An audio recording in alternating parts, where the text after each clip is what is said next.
And we welcome you to the Crookston Sports Center, where it is the Crookston Pirates Boys Hockey tonight, as they are going to be hosting the Kittson County Central Bearcats right here on KROX. I'm Tyler Hergert. Joining me later on is going to be Bo Melby. Let's take a look at how both of these teams shape up here, as Kittson County Central, they come into this one 2-17 on the season. They are coming off a loss to Mayport, which was a 5-2 loss last Saturday, as the Bearcats trying to get on the right side of the scoreboard. On the other side for Crookston, they too are coming off of a loss. It was a 4-1 loss on Saturday, which we had right here on KROX. They played the 11th ranked Little Falls Flyers. It was a good game there. Little Falls added a couple of insurance goals late to make it 4-1 in that one. The two teams they did meet earlier this season was a 5-1 victory for Crookston. That was in Hallock at the home of Kittson County Central.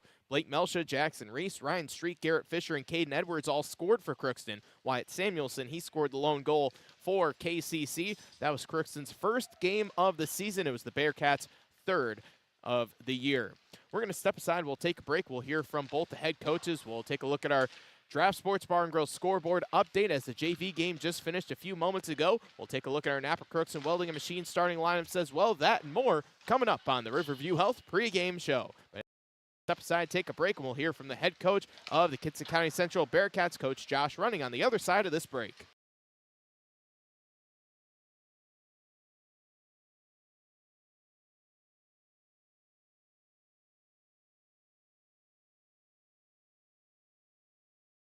Farming today doesn't always feel the same way it used to. Then again, some of it feels all the same. Maybe it isn't so much the jobs that changed, but how they get done. Now that's a different story. Efficiencies are critical, which is why you need a lender who will find the right loan structure for a strong financial future. You need a lender to look out for your whole farm operation. Ag Country.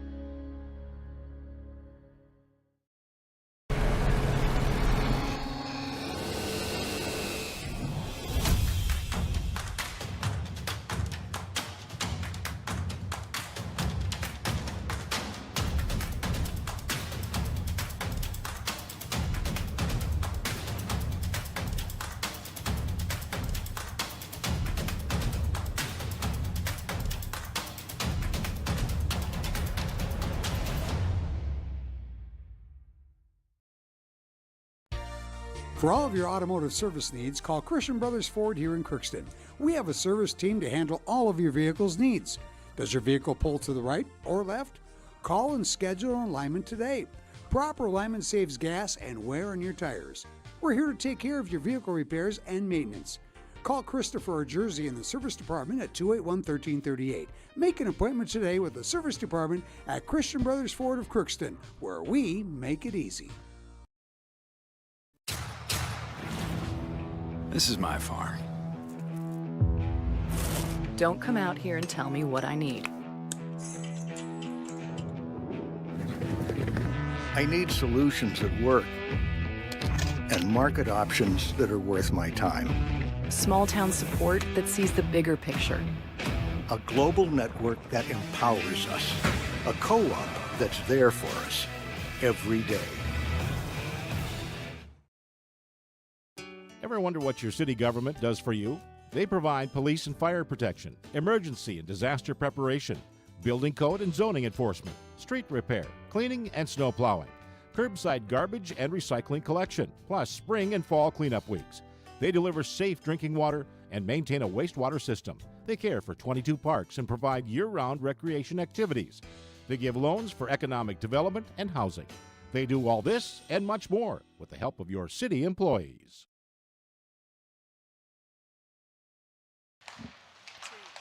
We continue the Riverview Health pregame show here on KROX with the head coach of the Kittson County Central Bearcats, Coach Josh Running. And Coach, how's the last couple of games been for you guys? It's been tough. We had a tough run against Thief River with dealing with injuries. Those are Wednesday. We've had our starting goalies out with a torn hip labrum. We have a torn labrum in the shoulder and another slightly torn that the goalie's playing through. Our second goalie. So it's been tough. We've had a lot of losses trying to grind for those wins. We've had an overtime loss to Breckenridge Wahpeton, and then they came to us, and 2 days later, and we had another tough loss. A lot of adversity that this team has gone through this season. Yes, with 12 skaters to start, one goalie's been playing out to skate, and now with injuries, it's been really tough. What do you remember about Crookston? You saw them in your third game of the season. Yeah, it was a long time ago, but they're a very solid team. They always have been. They got a good coaching staff. It'll be a grind. We need to get pucks to the net, and that's been our biggest problem. We haven't got shot as many shots as we should, and if we get the puck to the net, I think we have a chance of playing good defense. Have you guys had a lot of practice time as of late? We have not. It's been a lot of games. It goes game practice, game practice, game practice. That's kind of how it's been. So we haven't had a lot of recoup time for people to get healthy, but trying our best. When you've had practice, how's that been? Good. Practices have gone well. You kind of got to pick your poison between go hard or let them rest. But we go as hard as we can. Do you have 2 to 3 keys to picking up a road win tonight? Like I said, get pucks to the net, give it all you got, and we can only run 2 lines, no switch-ups, so they just got to stay mentally prepared. Thank you very much, Coach. Best of luck tonight. Thank you. So that was the head coach of the Kittson County Central Bearcats, Coach running with his thoughts as the Bearcats, they've been really hurt with injuries this season, but they're looking to try and get a road victory here against Crookston. We are going to hear from the head coach of Crookston, Coach Josh Hardy, with his thoughts on his Pirates coming into this one 8-7-0 on the season. They try and stay above 500. We'll hear his thoughts right after this on KROX.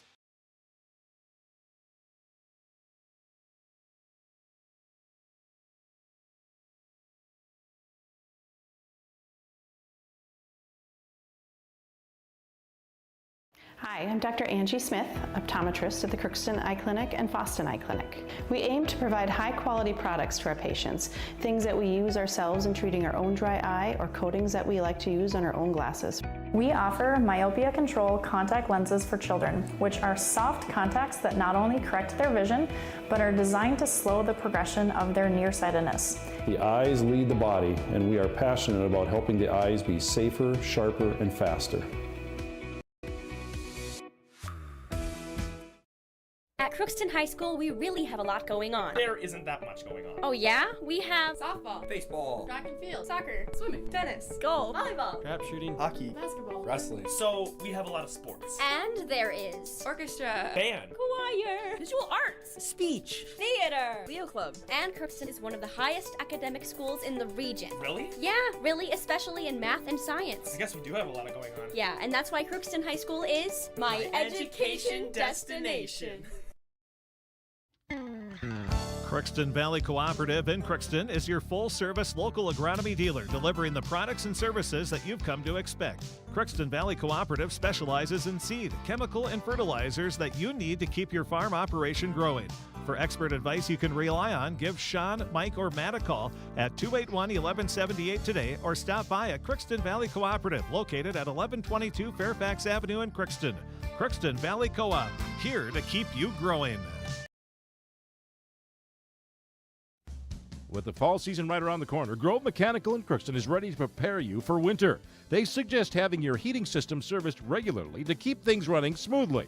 A skilled technician will clean and service your heating equipment to ensure safe and efficient operation. It's never too early to get ready for the upcoming winter season. Before the cold sets in, call Grove Mechanical today, your hometown heating and cooling professionals. Give them a call, 218-281-3863, or visit their website, grovemech.com. Shopping for groceries is easier than ever with Hugo's Family Marketplace. To simplify life, Hugo's offers convenient online shopping with delivery or curbside pickup at gohugos.com. Even better, shop on the go with the Hugo's Family Marketplace smartphone app. Download e-coupons, recipes, grocery lists, weekly ads, and place your grocery order right from your phone. Save time and save big with Hugo's Family Marketplace, your hometown grocer since 1939. You're gonna find more low prices, more great stuff when you go to Hugo's. Are you an enthusiastic sports fan? Want to have fun and get in on the action? Heck, yes. That'd be awesome. Have great attention to detail? Want to stay active? Definitely. Want to give back to the student athletes in your community? Obviously, yes. Then you'd make an excellent high school sports official. We need more officials in Minnesota, because with no high school officials, there are no high school sports. Sign up today at highschoolofficials.com. We continue the Riverview Health pregame show here on KROX with the head coach of the Crookston Pirates, Coach Josh Hardy. And Coach, coming off of that 4-1 loss, it was a lot closer on the ice than the scoreboard might have suggested. How are you and the guys feeling after that game? Yeah, we feel good about how we played. We thought it was a step forward for us, and now we get another opportunity tonight to go up against a good section opponent and continue to work on things and improve and get ready for the playoffs. Feels like you guys have gotten better and better as the season has gone on. I mean, that's the goal, right? Is we want to improve as the year goes on. I think part of it is we've got a decent group of sophomores that are getting their feet wet, figuring out how to play at this level, and it's a, like I said, it's a process. We're slowly putting things in, figuring out how to do things. Last night we worked on some more offensive zone stuff that we're going to try to implement here tonight. Just every little piece that makes us a better team, makes us stronger, makes us tougher to play against. Not a lot of practice time at this time of year, but sounds like good practice last night.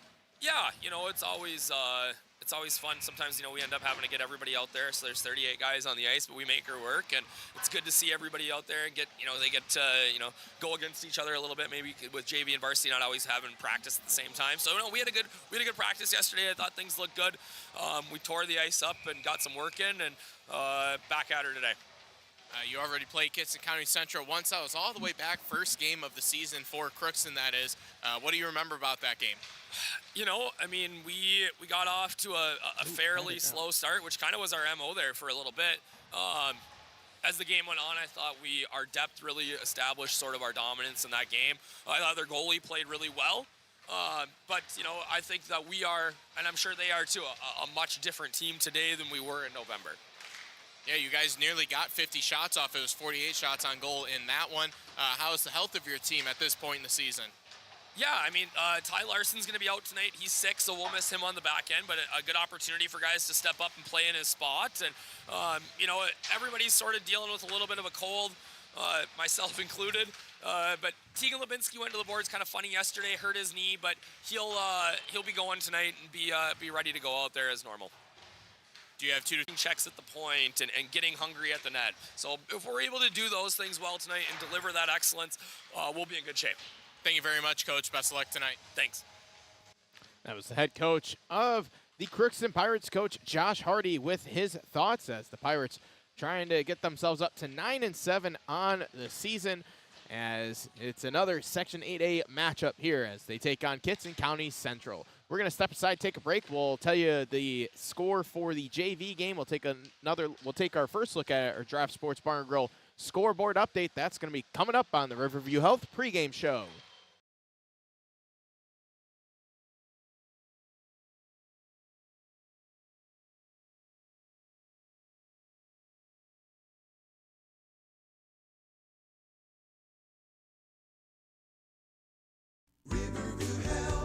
From shoulder to hand, hips to toes, and everything in between, the Riverview Health Orthopedic Team has you covered. With advanced training and joint replacements, upper and lower extremity, spine, foot, and ankle care, you'll be in good hands with Dr. Spinell, Schall, Sekundiak, Stanky, Kim, and Abasi. For appointments, call Riverview Clinic at 218-281-9595.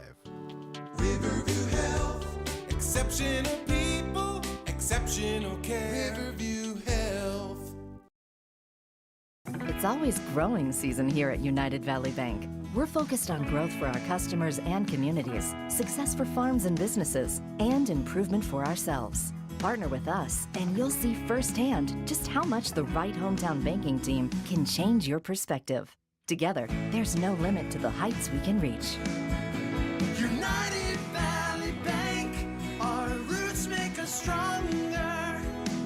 Member FDIC, an equal housing lender. This is Lindsay Erdman, Executive Director at Benedictine Living Community of Crookston. It is our privilege to serve the Crookston community and the surrounding area by offering a continuum of care ranging from assisted living, skilled nursing care, memory care, short-term stay and rehab, and outpatient therapy, including physical, occupational, and speech therapy. We also offer many employment opportunities with great benefits, on-site daycare, and a scholarship program. Contact us today at 218-281-9595 281-3424 or benedictincrookston.org.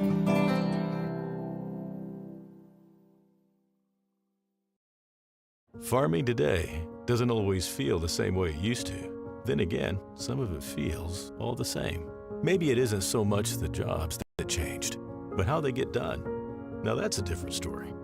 Efficiencies are critical, which is why you need a lender who will find the right loan structure for a strong financial future. You need a lender to look out for your whole farm operation. Ag Country.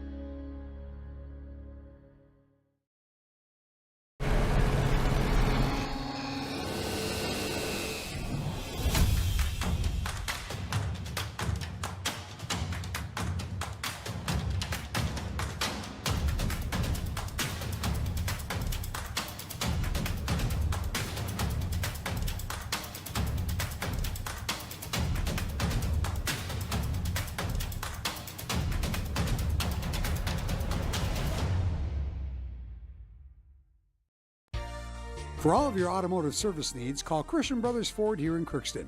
We have a service team to handle all of your vehicle's needs. Does your vehicle pull to the right or left? Call and schedule an alignment today. Proper alignment saves gas and wear on your tires. We're here to take care of your vehicle repairs and maintenance. Call Christopher or Jersey in the service department at 281-1338. Make an appointment today with the service department at Christian Brothers Ford of Crookston, where we make it easy. Welcome back as we take a look at our Draft Sports Bar and Grill scoreboard update. And Draft Sports Bar and Grill, they have an excellent wide variety on their menu as they're open daily from Tuesday through Sunday. As the daily special for today, it is buy a burger, get a second burger, $3 off here on this Tuesday night over at Draft Sports Bar and Grill. Taking a look at the JV score from here, it was Mayport. They won 6-3 over Crookston in boys hockey. As a couple of JV games that are going on right now in the area. As for Crookston Athletics, we've got the girls. They're on the road. They're going to be taking on Bemidji here in a little bit. Do we have a score? Yes, we do. Bemidji won 2-1 in that one. Close one there. And boys basketball, they're in action right now. They've got a JV game going on down the road over at Crookston High School. Girls basketball, they're on the road taking on Roseau. They are playing half of a JV game out there, and varsity game, I believe that's going on right now as we speak.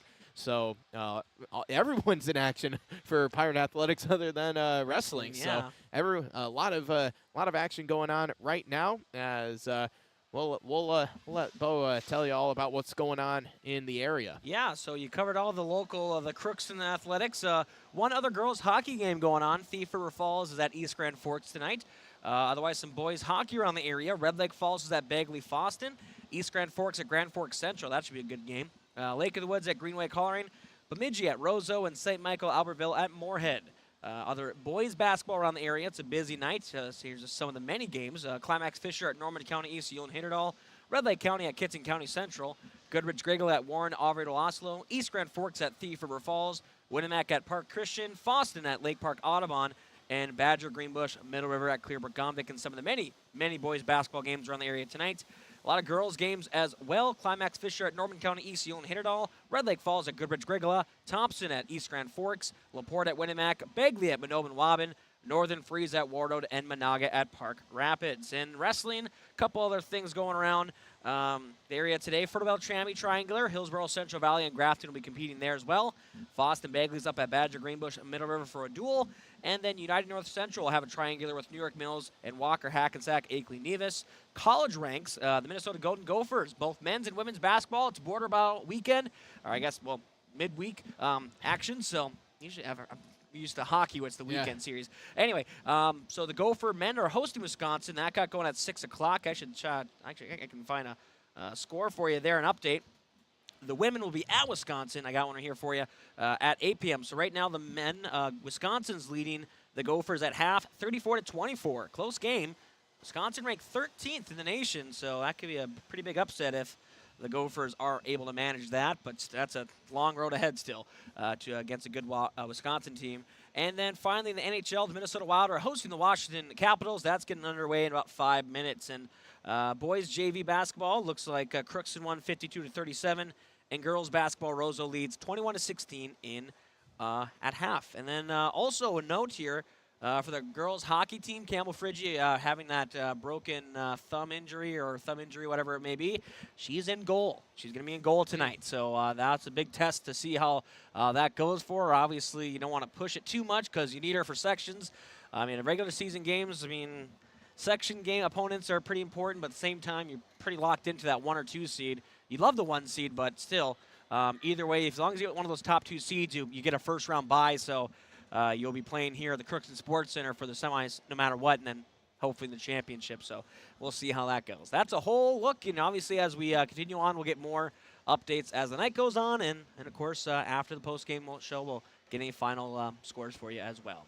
Yeah, we had the girls' game here earlier between Crookston and Bemidji a little while ago. That was an excellent game, overtime victory for Bemidji there. So the Pirates looking to get a little bit of revenge too as well, and getting their starting netminder back is going to be a good test for yes. Friggi. So yeah. Should be interesting to see how that plays out over there. That's going to be on the radio side here on KROX. Boys basketball on a separate KROX YouTube stream. That one underway with the Riverview Health pregame show over there. And, of course, we thank you for joining us here between Kittson County Central and Crookston. Still a couple of minutes before we get into this one. So let's break it down here a little bit before we take a look at the starting lineups.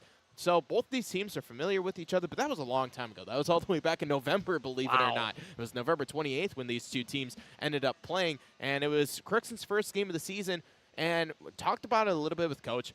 First game of the season, but they were able to put up a ton of shots, 48 shots on goal. We've heard him talk about that 50 number a couple of times, but they actually almost got to that in the first game of the season. So it was good to start off on the right foot.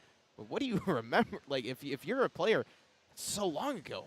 And honestly, it's kind of a good thing. I mean, especially when you have a really good game against an opponent and you want to just kind of go into this game fresh. I mean, you've been playing some tough competition lately. You've had some losses, unfortunately, but you got to go into this game thinking, hey, you know what, we got another tough one ahead. We got to go ahead and try to do what we can do, play our game, and don't think too much back on that one. Obviously, they had a lot of success. Clearly, it was a pretty lopsided victory for the Pirates, but, you know, it's you never know what can happen. You just always got to make sure you're playing hard and playing your game. But definitely they're going in knowing that, you know, Kittson County Central is having a rough go of it with injuries, already a pretty small roster. So, I mean, you have that going for you in your side, but you can't look ahead. That's the big thing. You can't look ahead of this game. You have this game to focus on it, and that's what they got to do.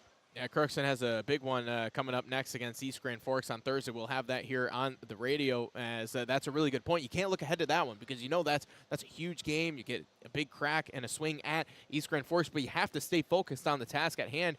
And you know, it's you know, for Kittson County Central, you're only playing 2 lines. We heard it from Coach Running. Mm-hmm. That's really difficult. You're behind the 8 ball in that regard. You know, injuries, and it's just been one thing after another. What's the overall goal for Kittson County Central, knowing that they're going up against a team that plays all 4 lines and 3 defensive pairs? Stay healthy. I mean, that's really the gist of it. I mean, they just got to get through this one without any more injuries, and obviously if they can have some bright spots, get a couple in the back of the net, pass Parker Kelly, who's been playing phenomenal hockey as of late, then that'll be a pretty good mark for them. I mean, like I said, it's really tough. I mean, granted, again, they're lucky because we're all lucky because section or regular season games are just that. They're regular. Your season's not going to end tonight. It's pretty much every game's a practice for sections. So that's why I said being healthy, staying healthy is a huge key for this team when you have a small roster and injuries already help depleting you. So stay healthy and just stick to your game plan as the coach said. Get pucks deep and just get a good forecheck going and just play kind of annoying hockey. You got to just kind of grind it out, and it's tough heading. Knowing that Crookston's been playing good hockey as of late, but again, you just got to stick to your game and get through another one. Well, that's a good point for Crookston too, to stay healthy too, because you would not want to get an injury here at home on your home ice, knowing you have a couple of big games coming up too. Yeah, exactly. I mean, East Grand Forks, the big rival game, and just in general, I mean, some section opponents coming up, and this is a section game as well, so it is important. So that's another reason why you don't want to look past this one either. Yeah, I mean, it's important for seedings, and you win the games that you're supposed to win, and you just got to make sure that you're not going to take a step back by getting away from your game in this one. Yeah, and Parker Kelly, he's been really great this season. goal save percentage of 881, goals against average 287. So pretty impressive stuff, keeping that goals against average under 3. Yeah, I mean, high school, that's very impressive, especially for a first-year starter. I mean, he's come out. It was kind of a big question mark. They weren't really sure how he was gonna play. I mean, they had confidence in his ability, but still, you never know how a kid's gonna be in a live high school varsity game. And knows he's tracking the puck well. He knows what he's doing. He trusts his guys in front. I mean, they've also been getting down, blocking shots, and helping him out. So that's always a good thing to see as well. But it's just top to bottom. This has been a really good defensive team, and obviously they like probably maybe a couple games here or there to score some more goals, but they've had a couple good games where they do break out. So to be a little more consistent would be probably what they want to shoot for. But either way, they got to be pretty happy with how they've been playing so far this year. We'll step aside, take a break, and we will take a look at our Napa Crookston Welding Machine starting lineups after this. But I should say, actually, before, really quick, wrapping up our Draft Sports Bar and Grill scoreboard update. This isn't a scoreboard update, but Joe Mauer getting inducted into the Hall of Fame for the Minnesota Twins. I'd be remiss if I didn't bring that up here. Joe Mauer, first ballot Hall of Famer, too, for the Minnesota Twins. So. Third catcher overall, joins Johnny Bench and Ivan Rodriguez. I wasn't sure if he was going to get in the first ballot. I knew he was going to get there eventually. It's just the career he had, but very cool, and I know the state of Minnesota is very happy. So it's a great feeling having a guy get to the Hall of Fame for your team that, you don't get Hall of Famers each year. So Yeah, but so Joe Mauer into the Hall of Fame. So congratulations to Joe Mauer on that. So now we'll step aside, take a break, and then we'll take a look at the Napa Crookston Welding Machine starting lineups after this.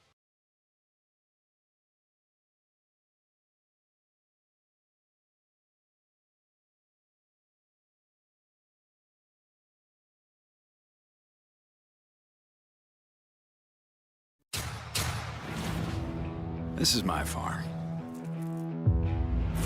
Don't come out here and tell me what I need.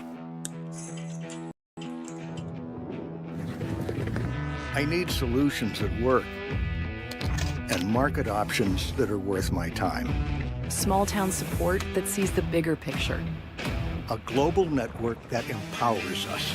A co-op that's there for us every day. Ever wonder what your city government does for you?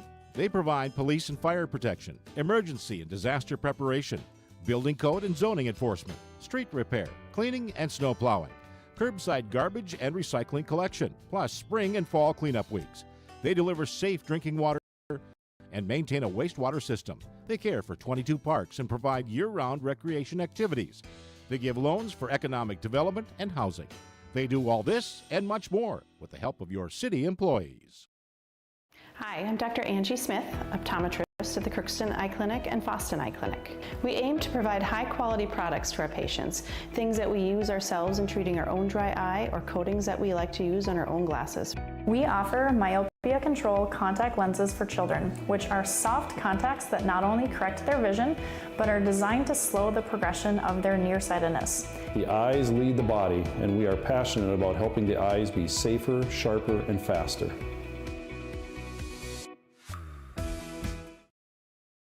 As we take a look at our Napa Crookston Welding Machine starting lineups, Napa Crookston Welding Machine has everything that you need, so swing on by Napa Crookston Welding and Machine. Also buy a Legend battery from Napa Crookston Welding and Machine. As now we take a look at the Napa Crookston Welding Machine starting lineups. Taking a look at the Kittson County Central Bearcats, they are going to be starting on their top line. It will be Isaac Gustafson, Morgan Meir, and Wyatt Samuelson. Those will be the forwards. Gus Gunnarsson and Gavin Johnson will be the defensive pair, and then also in net it will be Isaac Lindegaard who gets the start for the Bearcats. On the other side for Crookston, they are going to be starting. It's going to be the second line for the Pirates getting the start. It will be Garrett Fisher, Jay Reitz, and Grayson Ecker. And then also the second defensive pairing of Blake Melsha and Riley Benton. And, of course, starting in net, it will be Parker Kelly starting for the 16th straight time this season, starting all 16 games. The junior netminder, Parker Kelly. So we are going to step aside, take a break, and then when we come back, we are going to have puck drop between Crookston and Kittson County Central right after this. So you're on KROX.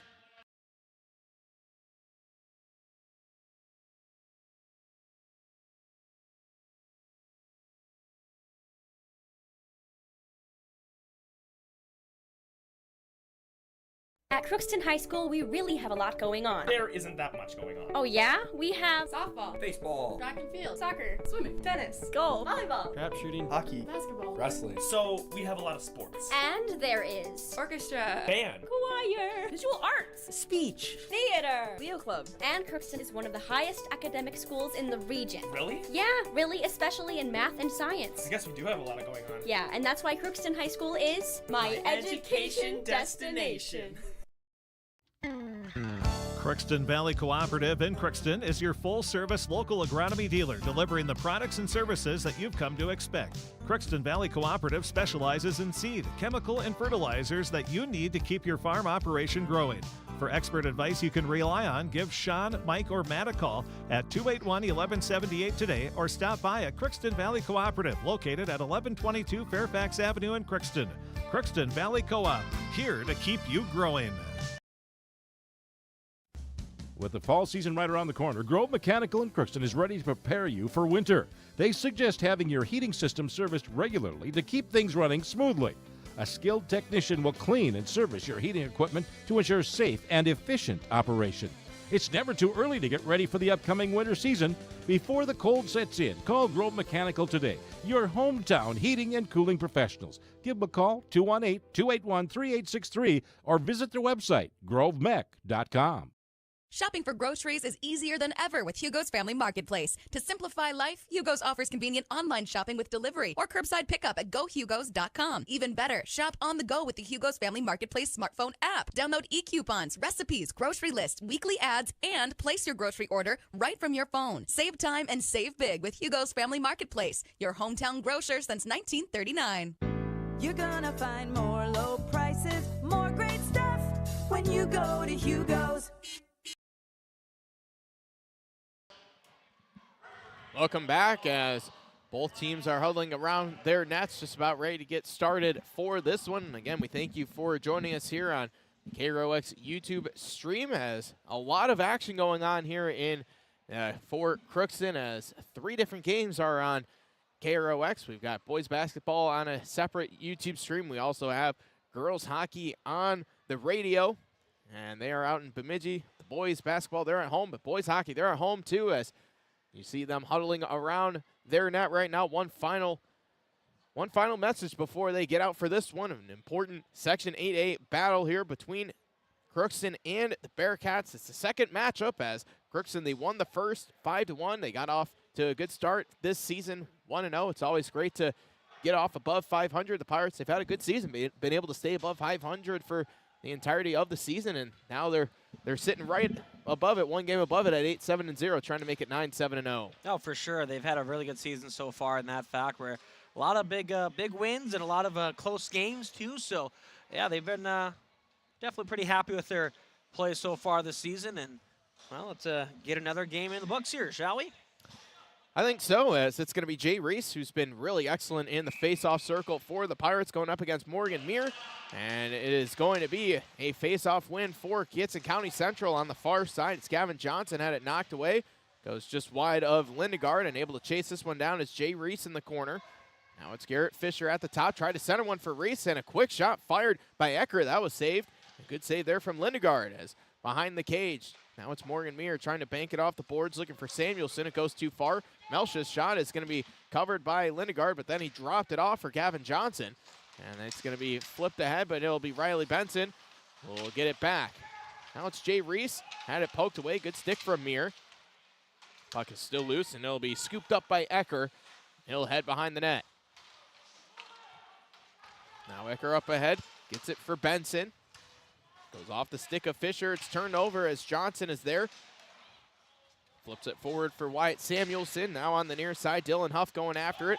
Now it's Jay Reese in the offensive zone. Drops it off. Trudeau with the shot. He was looking, going far side, and he wasn't able to find the net. Now Trudeau out in front. Nice move, a couple nice moves, and he scores. Carter Trudeau is able to score first, and it's 1-0 Crookston. Well, just a great job there by getting the loose puck there from Trudeau, and again, hanging on to it, beating the defender, and starting off the scoring for the for the Pirates. And he finally gets the monkey off his back, if you will, as that's his first one of the season. He's been waiting for that one.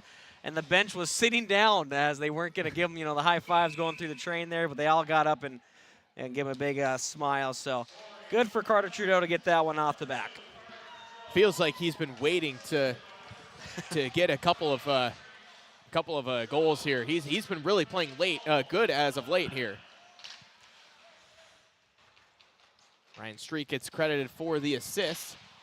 Oh, big hit on the far side from Trudeau, and now it's Lubinsky in the corner, able to win it back. Tried to send one across. It's going to be turned over at the blue line and just backhanding one along. That was Isaac Gustafson.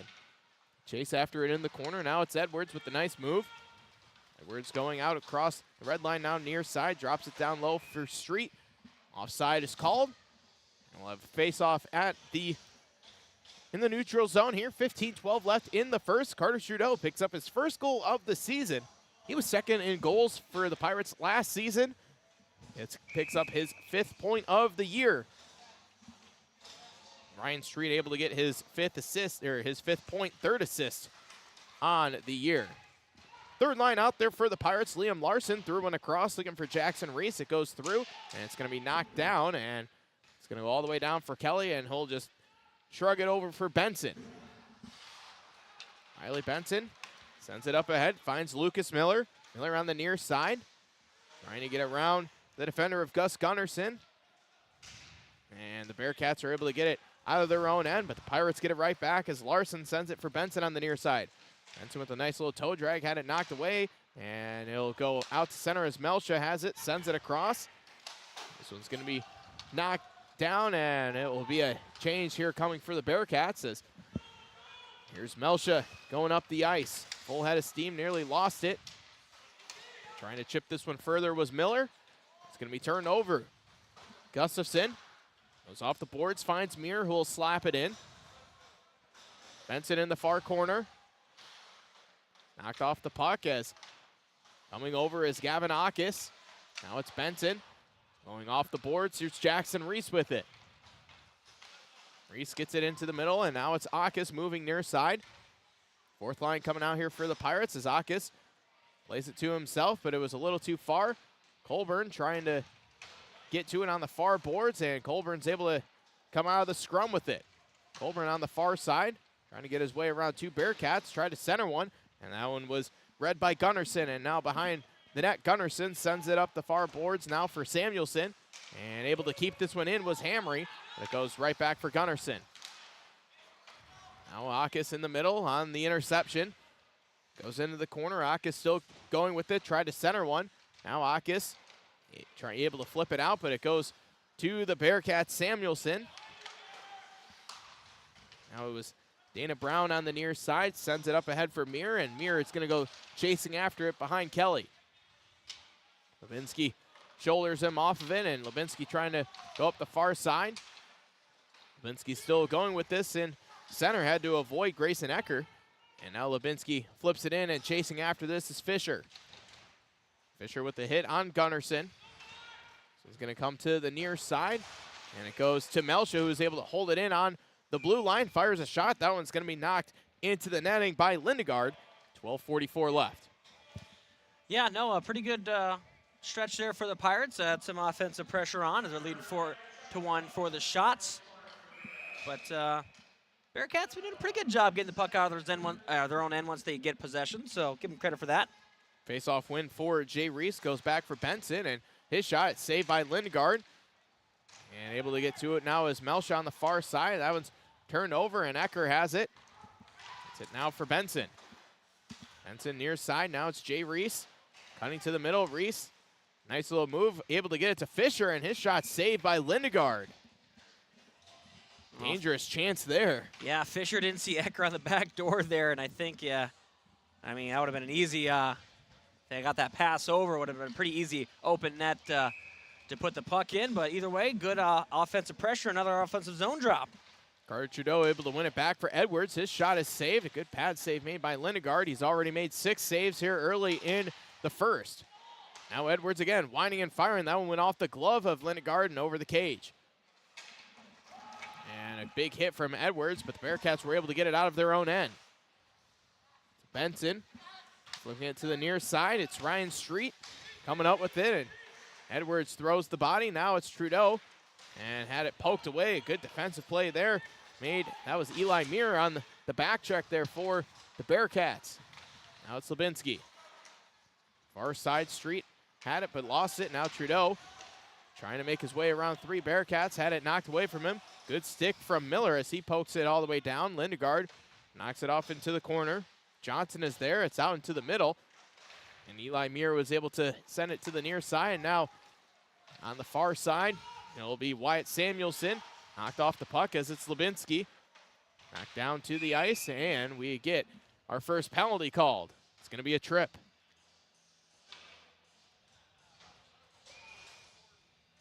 And looks like that's going to be on Wyatt Samuelson there. Has got a stick under the skate of Lubinsky, and it's a pretty easy call to make when a player goes down like that when the stick's right there. So Pirates early power play, see if they can extend this lead to 2. 7 for 42 on the power play are the Pirates. Face-off win for Jay Reese. Garrett Fisher on the far side, still working with this. Fisher coming to the near side, threw one out in front, looking for Colburn. This one's going to be flipped out by Eli Muir. Going back to retrieve it as Benson. Now it's Fisher. Full head of steam as he makes his way up the ice. Nice move for Fisher. And his shot, that one's saved. Now it's going to be Ecker on the far side. Jay Reese behind the net. Jay Reese still holding it, looking things over. Crisp pass for Ecker, back for Reese. It's Jay Reese. Sends it now for Benson, and he's able to keep it in. Benson spinning one for Jay Reese. Trying to get this one for Fisher, and he had to play with his foot. Kept it in, did Fisher. Fisher still working with it in the corner. Minute 10 left on the power play, and a shot. Good save made by Lindegaard as it was Colburn who was sitting out in the middle, kind of in the weak spot of the penalty kill. He was able to fire another shot, but already the 9th save of the evening for Isaac Lindegaard. Yeah, I feel like he's going to have a busy night. The Pirates keep this up. Great job by Fisher to maintain puck possession, have his head up, look for that open Pirate, and found one, as you said, right in that soft spot there, and was a fire a good shot on. Trudeau with it behind the net, gets it for Edwards. Now Edwards. Faked going to the net, goes around it. Edwards still holding on to it. And it's still Edwards. Now he'll drop it off for Lubinsky. Near side, Hamry. Cross ice pass, finds Trudeau. Trudeau winds up, fires his shot. That was blocked, and it'll be cleared down by the Bearcats. Parker Kelly will play it, and now it'll be Lubinsky who will bring it up. Lubinsky here on the near side. Lubinsky still going with it. He gets into the corner, does Lubinsky. Now he'll drop it off. And so it'll be Street here on the near side. Street still going with it. Harass there in the corner, gives it up for Edwards. Just 15 seconds on the power play for the Pirates. Now it's Trudeau. Back to the top for Lubinsky. Lubinsky still working with this on the far side. Now it's Edwards. Edwards still holding. Still holding, now gets it to Lubinsky into the middle, and now it's going to be cleared all the way down, and coming out of the box is Wyatt Samuelson, and he gets a head start on everyone as Kelly has to wisely chip it away from him. Now Hamry had it knocked away off his stick. It comes out to center, and it goes all the way to the blue line where Johnson will pound it in. Hamry, backhand, got it to Miller. His pass intercepted at center. It will be Johnson. Had it knocked away by Miller. Miller trying to work with it on the near side. Now it's going to be Wyatt Samuelson. Here's Jackson Reese. Now it's Melsha. Cross for Hamry. Looking for a stretch pass. Trying to find Jackson Reese. Nice hit thrown by Lucas Miller. Able to draw the puck loose, and he'll bash it in. Johnson in the far corner.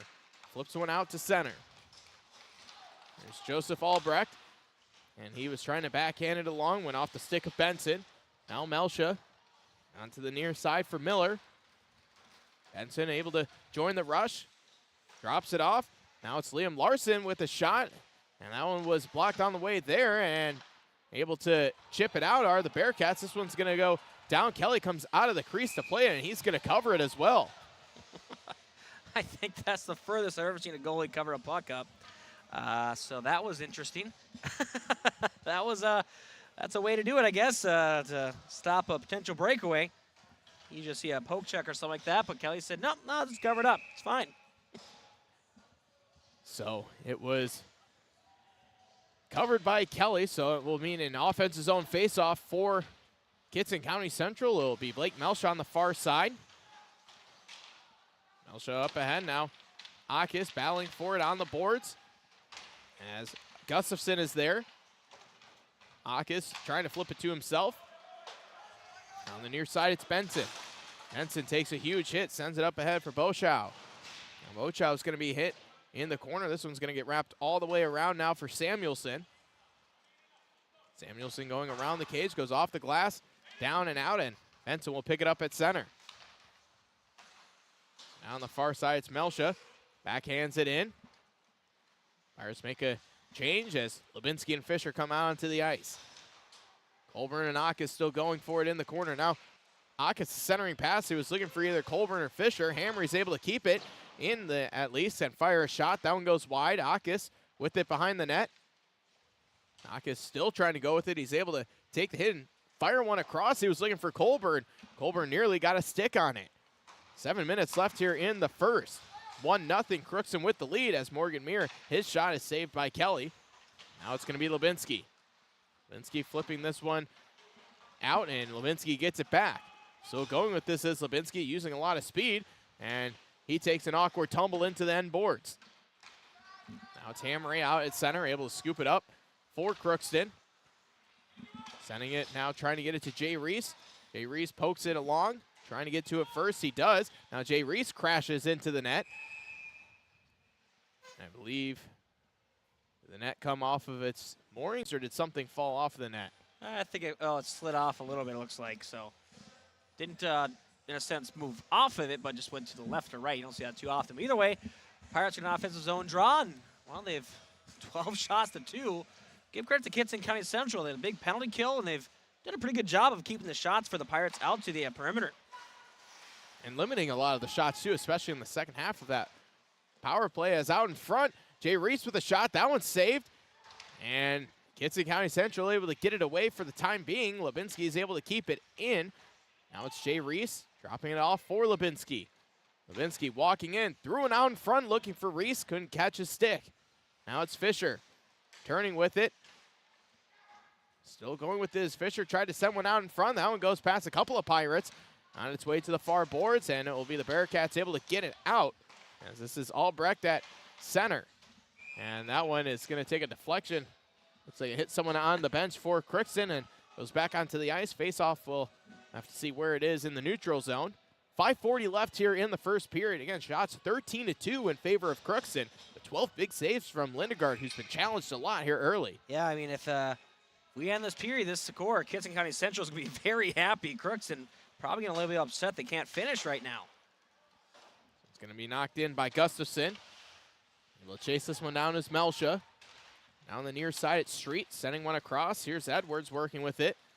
Edwards, nice move. Goes to the backhand, send one across. It's saved. Street couldn't get the deflection on it. Now it's in the corner. Street and Edwards battling for it. Edwards able to get it back. Edwards hands it off for Benson. Had it knocked away. It goes to Trudeau. He winds and fires, and his shot saved by Lindegaard. And that one stayed in. Street gets it back for Trudeau. Back for Street, and he scores! Ryan Street with his third goal of the season, his second point of the night, and it's 2-0 Crookston. Now this line is just having a lot of good chemistry. I mean, they've had a lot of good chemistry all year long, but they're just having a really good job of just finding each other in the slots and finishing. That's the other thing. As I said earlier, the Pirates had a lot of shots, only 2 goals now, but both from the same line. So very impressive. Street looking for another one. That one was knocked off into the corner. Benson also picks up an assist. So Benson with his now 9th assist of the season. He leads the team in assists. And he's also up there in points too, Benson. That's his 10th of the season. Trudeau with a 2-point night, a goal and an assist. Same thing for Ryan Street. Now it's Edwards. Edwards on the near side, still going with it. Eli Mears sent it back. Street, his shot is saved. Lindegaard trying to make another save as Edwards was trying to jam it through, and he was able to save it, it looked like. Yeah, Edwards says, well, I mean, my line mates are getting on the score, and I want to get in. But good job from that for Street just firing that on the pad. So he knew Edwards was going to crash and just couldn't get past Lindegaard, who made a very good job of holding the line there, as we've seen so far tonight, doing exceptional.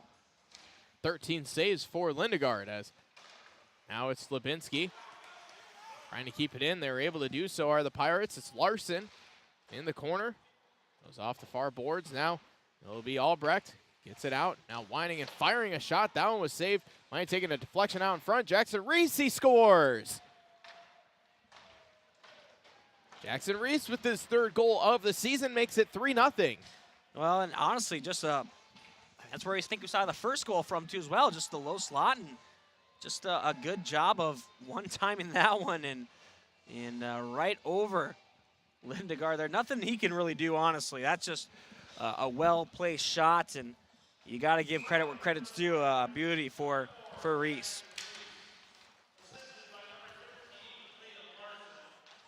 So Liam Larson and Tegan Lubinski able to get the assist there, as Jackson Reese scores exactly a minute after Ryan Street. And now Jackson Reese wanting some more. Gets to the middle and loses the puck, and now it'll be scooped up by the Bearcats as Wyatt Samuelson has it on the far side in front of the Crookston bench, and he'll fire it in. Going after it is Hamry and Morgan Meir, and Hamry comes out with it. Hamry being harassed behind the cage. And it was a pass from Larson. Tried to get it to Miller, goes off of his stick, and will be all the way in the Bearcats' own end. Here's Lubinski at center, making a couple of moves, sends it in as the Pirates make a change. And now it's Akis trying to win possession on the forecheck. A couple of good passes from the Bearcats, but now it's turned over as Bochow's on the far side. Now he'll turn, try and make a couple of moves, lost the handle of it, and now it's going to get sent onto the near side as Melsha picks up the loose puck. 4-on-2 now, and his shot is saved by Lindegaard. Good save there as Pirates had a lot of numbers. It's Benson at center. Gets it back for Melsha here on the near side. Melsha's shot blocked off into the corner. And now it's going to be flipped out into the middle as Bearcats trying to get it out of their own end. Melsha trying to keep it in. And a hand pass is going to be called here with 2:24 left in the first. Pirates with 16 shots here in the first. Yeah, I mean, good offensive pressure there. Good job of holding the line, holding the zone, and that's something we've seen so far in this game, is the Pirates have just really been relentless on their forecheck. Kittson County Central, for a lot of this period, is able to really at least minimize the threat to some low-danger shots, but the Pirates are finding some players in the slot there and setting up some good passes. That's how they scored the majority of their goals. Second line out there is Fisher. Gets it across. Now it's Grayson Ecker working his way in. His shot is saved. Another save for Lindegaard, his 14th of the period, as Benson at center. Benson still trying to go with it. Had it deflected away from him, and now Melsha will circle around. Gets it for Ecker, who will wind up and fire it in. Now on the near side, it's Fisher able to scoop it up. Fisher tried to center one. He was maybe looking for Ecker. Now Fisher gets it back. Fisher walking in on the near side. He'll fire a shot. It's saved by Lindegaard, and he covered it. Didn't know exactly where it was. Found it right in time. 1:34 left here in the first. 3-0 Crookston. You know, I got a feeling you're not going to beat Lindegaard on just a shot coming down in transition. You're going to have to get a one-timer, or you make him go left to right. He's pretty solid with his positioning. I mean, unless you really pick your corner, I think it's going to have to be a pass across. Good job from Gustafson. He was able to poke it down as Lubinski will set up shop behind his own net. Fires it off to the near side for Street. Now it's Trudeau. Trudeau walking in, drops it back. And it's going to be turned over here as Samuelson sends it over for Gustafson, trying to get it back for Samuelson. Now it's Edwards.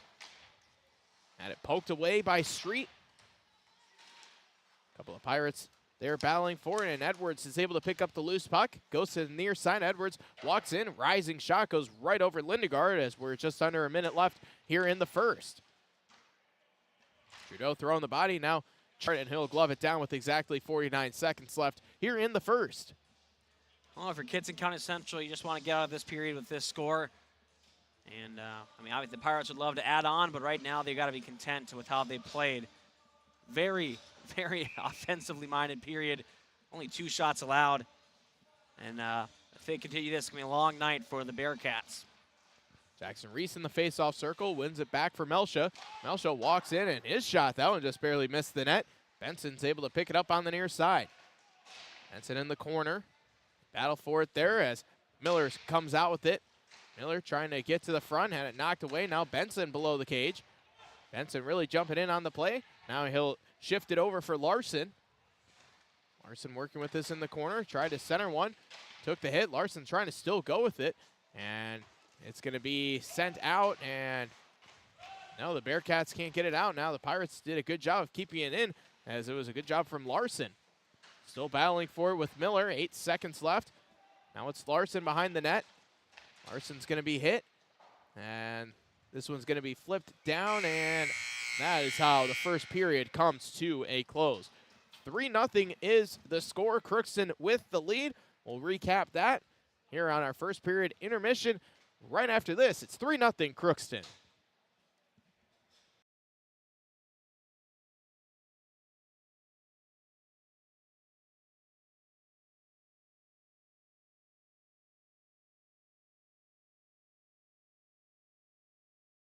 Are you an enthusiastic sports fan? Want to have fun and get in on the action? Heck, yes, that'd be awesome. Have great attention to detail? Want to stay active? Definitely. Want to give back to the student athletes in your community? Obviously, yes. Then you'd make an excellent high school sports official.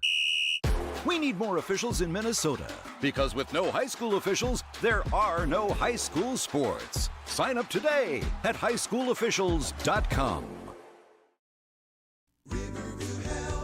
From shoulder to hand, hips to toes, and everything in between, the Riverview Health Orthopedic Team has you covered. With advanced training and joint replacements, upper and lower extremity, spine, foot, and ankle care, you know you'll be in good hands with Dr. Spinell, Schall, Secundiax, and Abasi.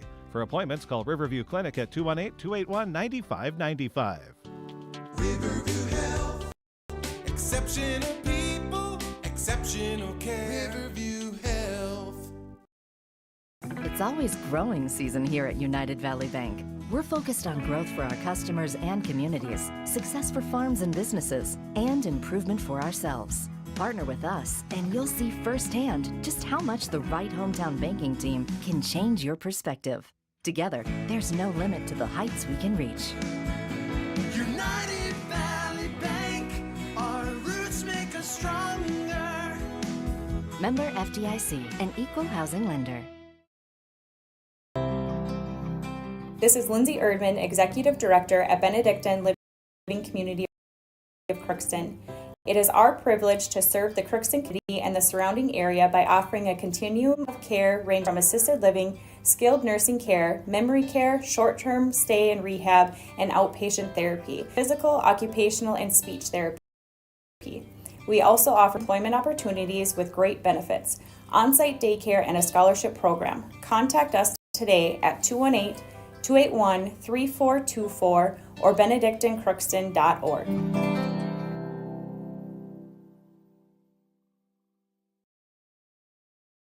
Farming today doesn't always feel the same way it used to. Then again, some of it feels all the same. Maybe it isn't so much the jobs that changed, but how they get done. Now that's a different story. Efficiencies are critical, which is why you need a lender who will find the right loan structure for a strong financial future. You need a lender to look out for your whole farm operation. Ag Country.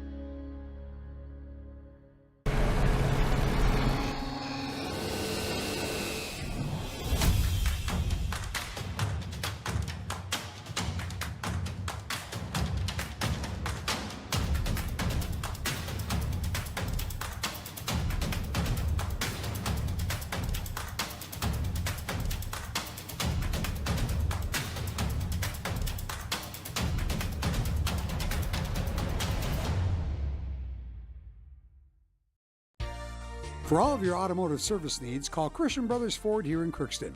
We have a service team to handle all of your vehicle's needs. Does your vehicle pull to the right or left? Call and schedule an alignment today. Proper alignment saves gas and wear on your tires. We're here to take care of your vehicle repairs and maintenance. Call Christopher or Jersey in the service department at 281-1338. Make an appointment today with the service department at Christian Brothers Ford of Crookston, where we make it easy. And welcome back to the Crookston Sports Center as we take a look at our Draft Sports Bar and Grill scoreboard update. It's 3-0 from here. The Crookston Pirates with the lead as they got goals from Carter Trudeau, Ryan Street, and Jackson Reese all scoring, and that's how they've made it a 3-0 game here as there's quite a bit of action going on from around the area. And also the JV final score, it was Mayville-Portland. They were able to pick up a 6-3 win here over the Crookston Pirates. Bo, you have some scores for us? I do. So a live update here on our other video live stream. Crookston boys basketball, they're hosting Frazee. We got a close game here. Crookston's up 25-24. Just hit the 3-minute mark left in the first half. So that's going on in the Crookston High School Gymnasium on our other video live stream. Girls hockey, they are over in Bemidji, as we mentioned, in the JV game. Bemidji won 2-1. In the varsity game, after the first period of play, Bemidji's up 1-0. So a close game there, which is as expected. The past, I think, 3 meetings between Bemidji and Crookston have gone to overtime or have been a 1-goal game either way. So not too surprising there. Let's see here, JV boys basketball. I almost forgot to mention that. Crookston won against Frazee 52-37. And then at halftime, we had girls basketball, Roseau leading Crookston 21-16. Don't know if there's a final out there. We'll keep an eye on that. I'll check that for you. But other than that, I mean, there's a lot going on. And so we'll keep you updated here. Looks like here, final, Roseau did defeat Crookston 57-46. So that was the final up in Roseau for girls basketball. Again, girls hockey in action, boys hockey obviously right here in action, and boys basketball in action as well. It's a busy night, a lot going on, and that's your local Crookston athletics taking place. So let's take a look here. The Minnesota Wild, they're up 2-0 against the Washington Capitals.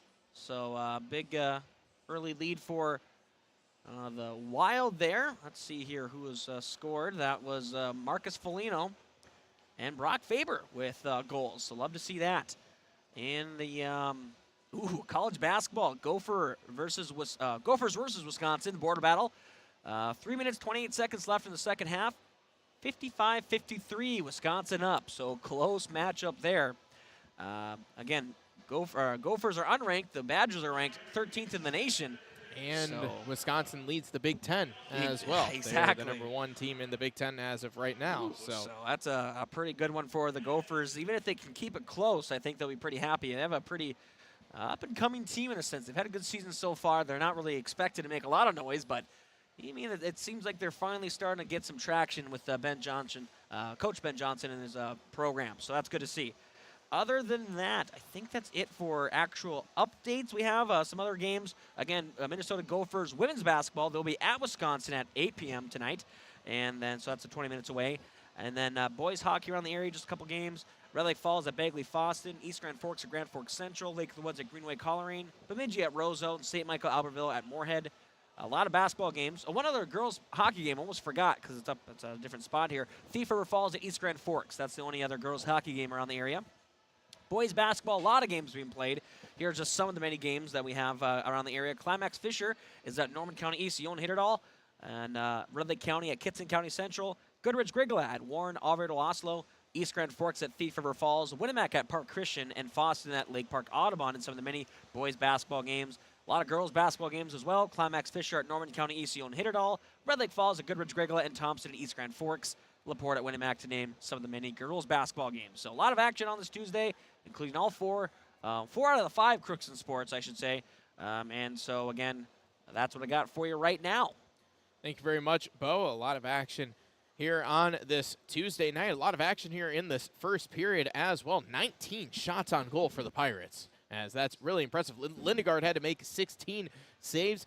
Kelly didn't see a whole lot of action, just 2 saves for the Pirates, but if you're Coach Hardy, he's got to be loving 19 shots on net. Oh, obviously, that's phenomenal. You're almost at a 60-shot pace there. I mean, and plus, They would be even more. I mean, a lot of shots went wide, so shot attempts has to be at least probably, I'd say, closer to 30 at this rate. But either way, they've had a really good job getting the puck in the offensive zone and keeping it down there. Good forecheck and really just, again, making Lindegard work. I mean, their goals, as if I'm not mistaken, have really come off of passes across or either north-south or east-west. I mean, they haven't really been just a guy coming down and snapping one past them. So they've been doing a good job moving the puck around, and that's proven some success for the Pirates so far. So they keep that up. You can see that goal number move up as the game goes on.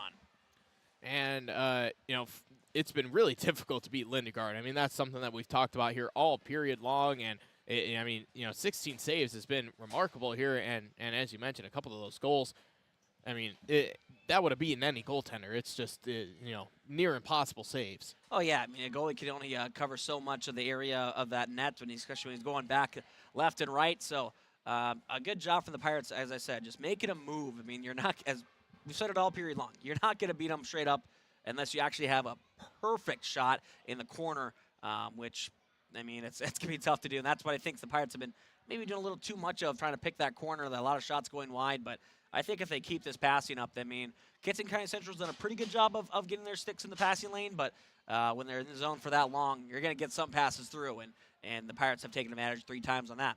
One of the bright spots for Kittson County Central, they were able to get the penalty kill, too. Just one penalty called in that first period, too. And Pirates, they had a lot of offensive zone time, but especially in the last minute of that power play, Kittson County Central, they were able to hold Crookston to not really putting up a lot of shots, if any. Yeah, no, and the thing is, too, I mean, Crookston scored pretty early, just over a minute into the game, and then after that, it was, another 5, almost 10 minutes, I think, till the Pirates scored again. So Kittson County Central really, kind of gummed up the Pirates' offense for a while there. They were in the zone a lot, but they couldn't get really any shots going. So give them credit there as, they'll see what we can do in the second period. And it'll be the period of the long change as well. And that's something that we haven't, we talk about it quite a bit, period of the long change. But for those who aren't familiar, what does that mean? So obviously, you have your benches on the opposite side of the rink from us here right now. And so you're in one period, or actually 2 periods, your goalie's closer to your bench. So your defensive zone is closer to your bench. So it's easier to get guys off if you're in your own zone. You can sneak off and get a guy in a line change, or you can dump the puck and get a quicker change. In the second period, you switch ends you shoot at. And so therefore, if you're in the offensive zone, you might be able to get a guy sneak over the boards and get something going. But in the defensive zone, you can be hemmed in your own zone and not be able to get to your bench. And it can really create a long shift and just keep you out there. If you're gassed and maybe you're tired, the offense can quickly get a pass across and get one in the back of the net. And we've also seen goaltenders utilize the change too, especially when if on a dump and chase, goalie comes out and he's able to, and he's a really good puck handler. He will fire it up the far side. Usually you see someone camped on the opposite side on the blue line away from the boards, and that's where you're able to kind of create like an odd man rush or even a 1-on-0. So, it's something to keep an eye on here maybe in the second period if we might end up seeing that. We did see that a couple of times against in the Little Falls game. Yeah, exactly. So we'll have to wait and see. I mean, that's the thing with Kittson County Central. We'll have to see how they're conditioned. Obviously, only 2 lines, 2 pairs, so they're rolling through those real quick, and in a long change period, that can really become hurtful, and the Pirates can potentially take advantage of that. So we are going to step aside. It's 3-0 Crookston with the lead after 1. When we come back, we will have puck drop between Crookston and Kittson County Central for period number 2 here on KROX.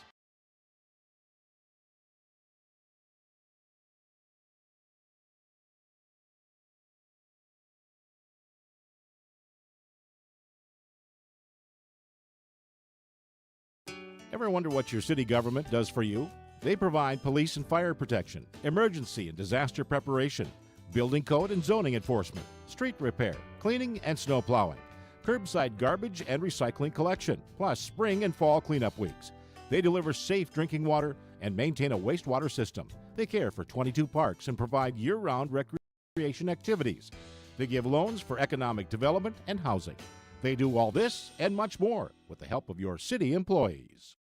Hi, I'm Dr. Angie Smith, optometrist at the Crookston Eye Clinic and Foston Eye Clinic. We aim to provide high-quality products to our patients, things that we use ourselves in treating our own dry eye or coatings that we like to use on our own glasses. We offer myopia control contact lenses for children, which are soft contacts that not only correct their vision, but are designed to slow the progression of their nearsightedness. The eyes lead the body, and we are passionate about helping the eyes be safer, sharper, and faster.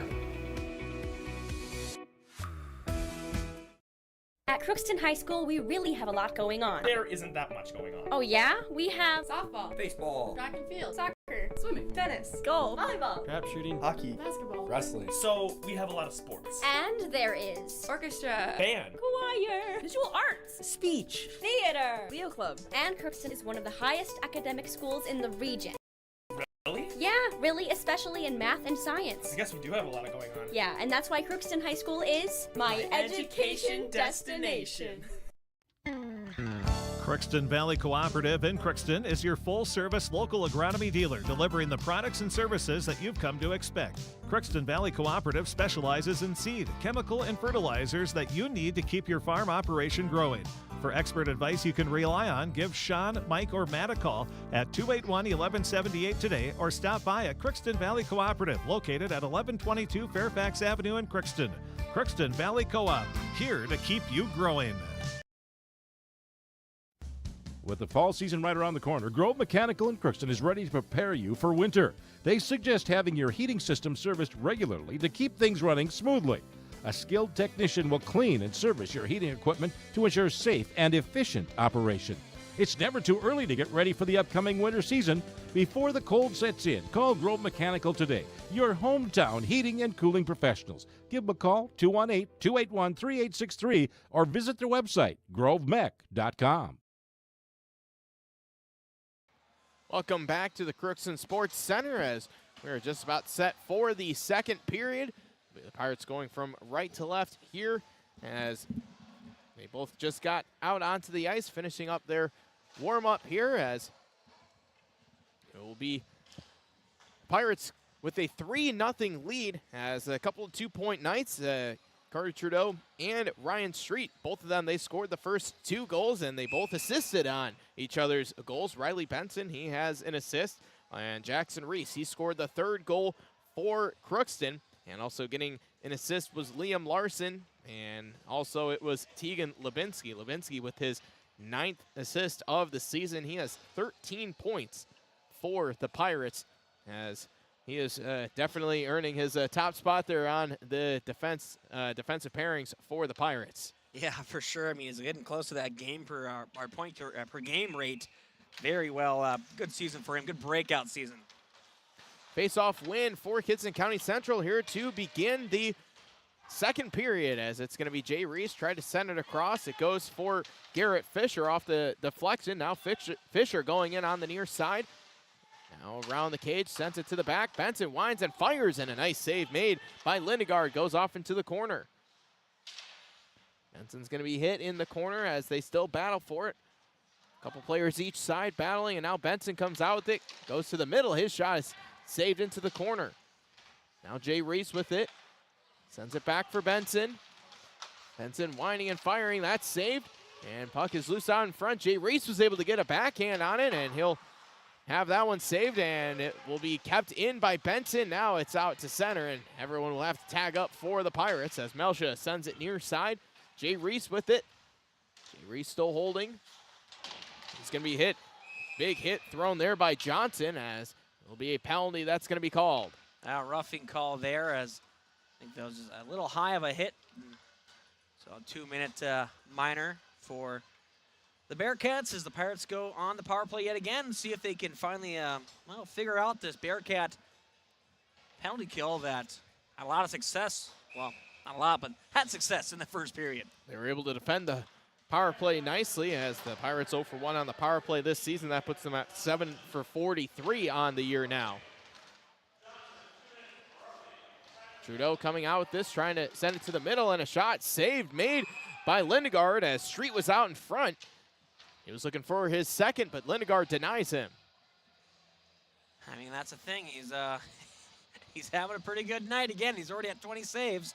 So Lindegaard just doesn't stop working working hard as the ref and the linesmen are talking here. I don't know what discussion is about, as now the ref's talking to the other ref, and we're going to have something. I have to see what the referee coming over to the near side. The referee was looking at something at the net, and I don't know what exactly. Now the referee has come over into the penalty box. He's not going to serve a minor penalty, but I have to not. So this is a bizarre happening here, as now you can see the other referees looking at something down there. I don't know if it's something with the ice or if it's with the net, because it might be the ice, might be a little wet back there still. I'm guessing that's what it is.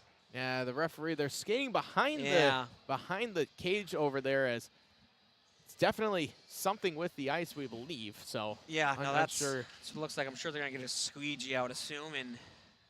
But interesting. I know it's warmer out there now, but I don't think it's that warm where you'd have issues with the ice. But yeah, we've definitely had some hockey games with similar temperatures this season. So so while they do that, we are going to step aside. We'll take a break, and we'll provide an update here on the other side of this break.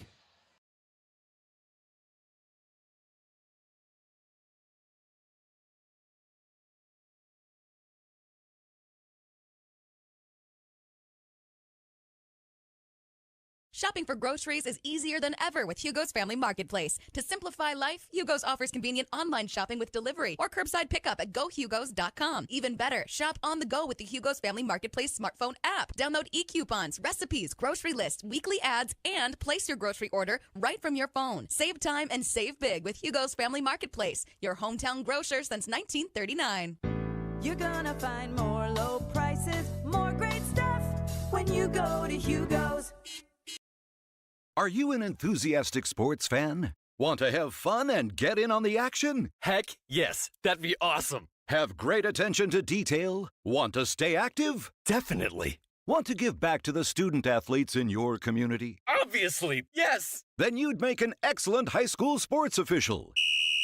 We need more officials in Minnesota, because with no high school officials, there are no high school sports. Sign up today at highschoolofficials.com.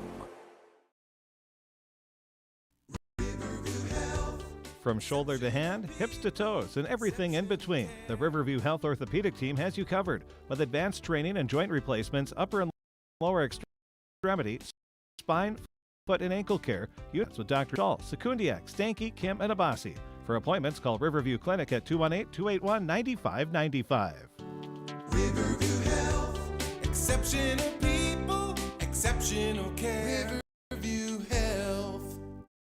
After a little bit of maintenance, we are ready to go. 1:46 left on the power play for Crookston, as there was some extra water behind the net over on the to the left. So we'll have to see if things are good behind Parker Kelly, as he's going to see the puck now for the first time.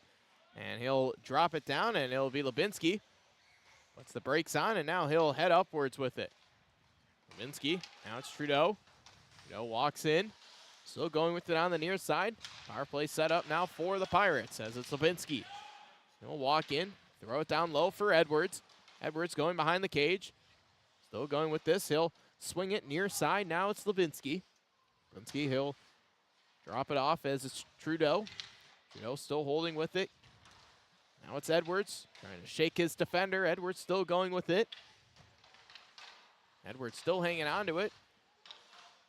And Edwards still holding on. Now he'll fire it over for Lubinsky. His shot, that one was nearly redirected by Trudeau, went just wide. Edwards able to get it in the corner. Now it's Street. Street still walking in, threw one in front, and that one went through everyone. 40 seconds left here on the power play. Hammering across for Trudeau. Trudeau still holding on to it, and his pass, that one went off the skate of Samuelson, and Samuelson's able to pick it up. Samuelson with the backhand, and it's saved by Kelly.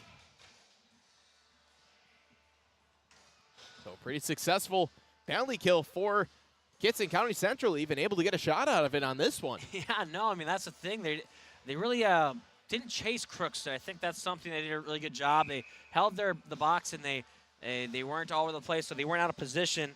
And again, yeah, get your skate in the passing lane and get it out to. Big blast there from Eli Meir. That one just went wide. Kelly had to be very aware, and now he'll cover. Just 6 seconds after that face-off, they'll do it again to Kelly's right. Crookston having a little adversity. First time we said that in this game so far. And it's with the man advantage, too, as able to knock it away. It's Brandon Colburn here on the near side. Colburn sends it into the middle now. Jay Reese. Jay Reese with the shot and an excellent glove save made by Lindegard. Wow, great glove save. That looked like that right side of the net was open as Reese was going far side there. But again, just kind of good glove save. And wasn't too flashy with it on Marc-Andre Fleury, but he's definitely showed it a little bit. Hey, I got it. Don't you worry about it. It's a great save for Lindegard. So we've said quite a bit so far in this game. They've said it 21 times there as they throw it out in front, and it bounced off the stick of Fisher. Now it's Jay Reese in the corner, nearly had it poked away. Reese able to get it back, gets it to Fisher as the Bearcats kill off yet another penalty. So 2 penalty kills for the Bearcats as they scramble for it out in front. They're jabbing at it, and Lindegard able to make a couple of denials. Now Jay Reese throws it out in front. Ecker trying to flip it to himself. It comes off into the near side. Melsha is able to hold it in as it's Fisher at the top. Hitting starting to turn up here in the second period. Feels like we've seen that in almost every single game that Crookston's had. Turnover out in front. Fisher with the shot, just barely missed the net. Now in the corner, it's going to be scooped up. It's Morgan Meir firing a long pass. It's going to be turned over as Benson scoops it up. Benson on the far side working with it. Fires a shot. That one goes through the crease. And it's going to be played out to center, and it's going to be Gustafson. Gustafson on the far side. Tried to center one. That one goes off of Fisher. That one to the corner. It'll be Fisher who will pick it up, going up the ice, full head of steam. Fisher tried to power move through a couple of Bearcats, and it was denied. Now on the turnover, Jay Reese is going to be taken down, and we are going to see another power play. It'll be a tripping call. The Pirates head right back to the power play, trying to avenge their 2 previous power plays. Brown with the tripping call there, and again, I wouldn't say a lazy play there by Brown to get that penalty with the stick underneath the skates. Just unfortunate, really. He was trying to go for the puck, and Reese just well, stepped on the skate. They're going to call it. Now a centering pass out in front, and Jackson Reese able to get a stick on it. That one goes wide, and now in the far corner, Miller sends it all the way around, and Jackson Reese trying to get to it first. They still battle for it. Puck squirts out to the center, and now it'll be Melsha who will pick it up, and it's Hamry. A couple of jumbled lines here as we see the third line out for the Pirates here on the power play. And Hamry and Melsha, and they score! Lucas Miller with the power play goal.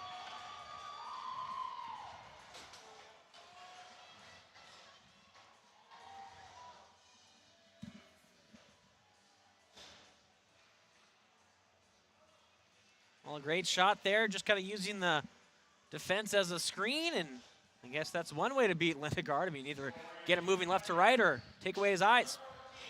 So Lucas Miller scores his 3rd of the season. Melsha able to pick up the assist. That's going to be Melsha's 5th as Koda Donarski is in there. He'll send it up for Bochow, and here comes Bochow around the cage, and near side it's Levinsky over for Colburn. Colburn sent one all the way across looking for Akis. Now Colburn almost able to get his own pass, and now Colburn goes down in the corner, lost possession, and able to keep this one in was Levinsky. Chipped it ahead, got it to Bochow, but now it's going to be turned over, and Bearcats come out with it. Donarski at his own blue line, flips it ahead. Now Donarski with the nice move, gets to center, fires one. That takes a deflection into the netting. 11:26 left here in the second period. It's 4-0. Crookston with the lead. Yeah, and good for the Pirates to finally get that power play goal. I mean, 3rd time the charm, I guess, and extend that lead to 4. As shots 25-3, so only 1 so far for the Bearcats. It was a pretty high danger one, though. I'll give them credit for that, but Pirates are just dominating this one again. And shorthanded, too. That's makes that shot even more impressive. Now it's Edwards in the middle, and he scores. Caden Edwards with the goal, and it's 5-0. Well, I said earlier that it'd take a lot of passing, one-timers to beat Lindegard, but it looks like the Pirates have found their shot, and now they're just picking their corner. And now they're up 5-0, just like that. This one comes exactly a minute after the Miller power play goal, and they've scored 2 in a minute 2 times. Street gets the assist, his 3rd point. Now it's Fisher, had that one blocked off. Jay Reese trying to battle for it. Eli Muir is there as well. It's Fisher back for Jay Reese. It was a little too far. Johnson played it off the end boards to himself. Jay Reese able to come up with the turnover as he takes the hit, sends it over for Ecker. Ecker trying to scoop it up. Now it's going to be Jay Reese in the corner. Jay Reese is going to be hit, knocked off the puck, and now it's going to be Morgan Muir. Sends it now over to the near side for Samuelson. Samuelson's going to be stopped there by Melsha. Takes a deflection. It goes back for Benson. Benson long stretch pass up ahead. No one touched it. He'll go all the way back down for icing. 10:33 left here in the second. It's a 5-0 game. Crookston with the lead.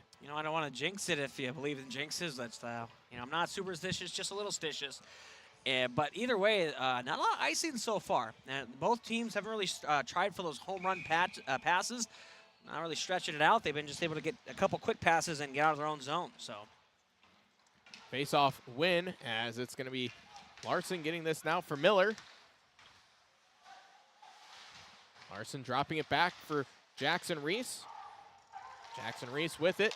Sends it over. It's unable to be kept in. This is Grant Funk, the freshman, who gets the start, or at least he gets to dress now on the varsity for the Pirates. Been a while since we've seen Grant Funk over at Thief River Falls. He was part of the, he got an assist there, and he is able to walk in, gets the shot, and that one's saved by Lindegard. And we see the offensive skill from Grant Funk once again. Yeah, that was a good, pick the low corner there, kind of just caught Lindegard off guard a little bit, so good shot there, and I'm sure we'll see him more as the game goes on. Grant Funk had the assist on the first goal of that furious attempt at a comeback for the Pirates against Thief River Falls. 2 goals in 9 seconds as they fell 3-2 there, and that was an excellent game all the way around. Parker Kelly had over 40 saves in that one as it's Lubinsky. Moving forward, Kelly here with all 3 saves up to this point. Still Lubinsky going with it. Blows the tire, goes right to Jackson Reese. Sent it to the middle. I think the Pirates might have thought it might have been offsides, but it was not. So now moving forward with this, it's going to be Albrecht. Threw it on net. Kelly, he'll cover it up. Covered long enough to get the referee's attention here. 9:24 left in the second. 5-0 still. Yeah, and give credit to the Pirates. They've, they've kept the foot on the pedal there, and they've, kept up the pressure, kept the shots up, and not as many shots as of right now, but still plenty left in the second period. Out in front, and Kelly nearly had to make a save there as KCC wasn't able to get a stick on it. Now a shot down saved by Kelly. Nice pad save as they throw another one. That one goes just by Kelly as well.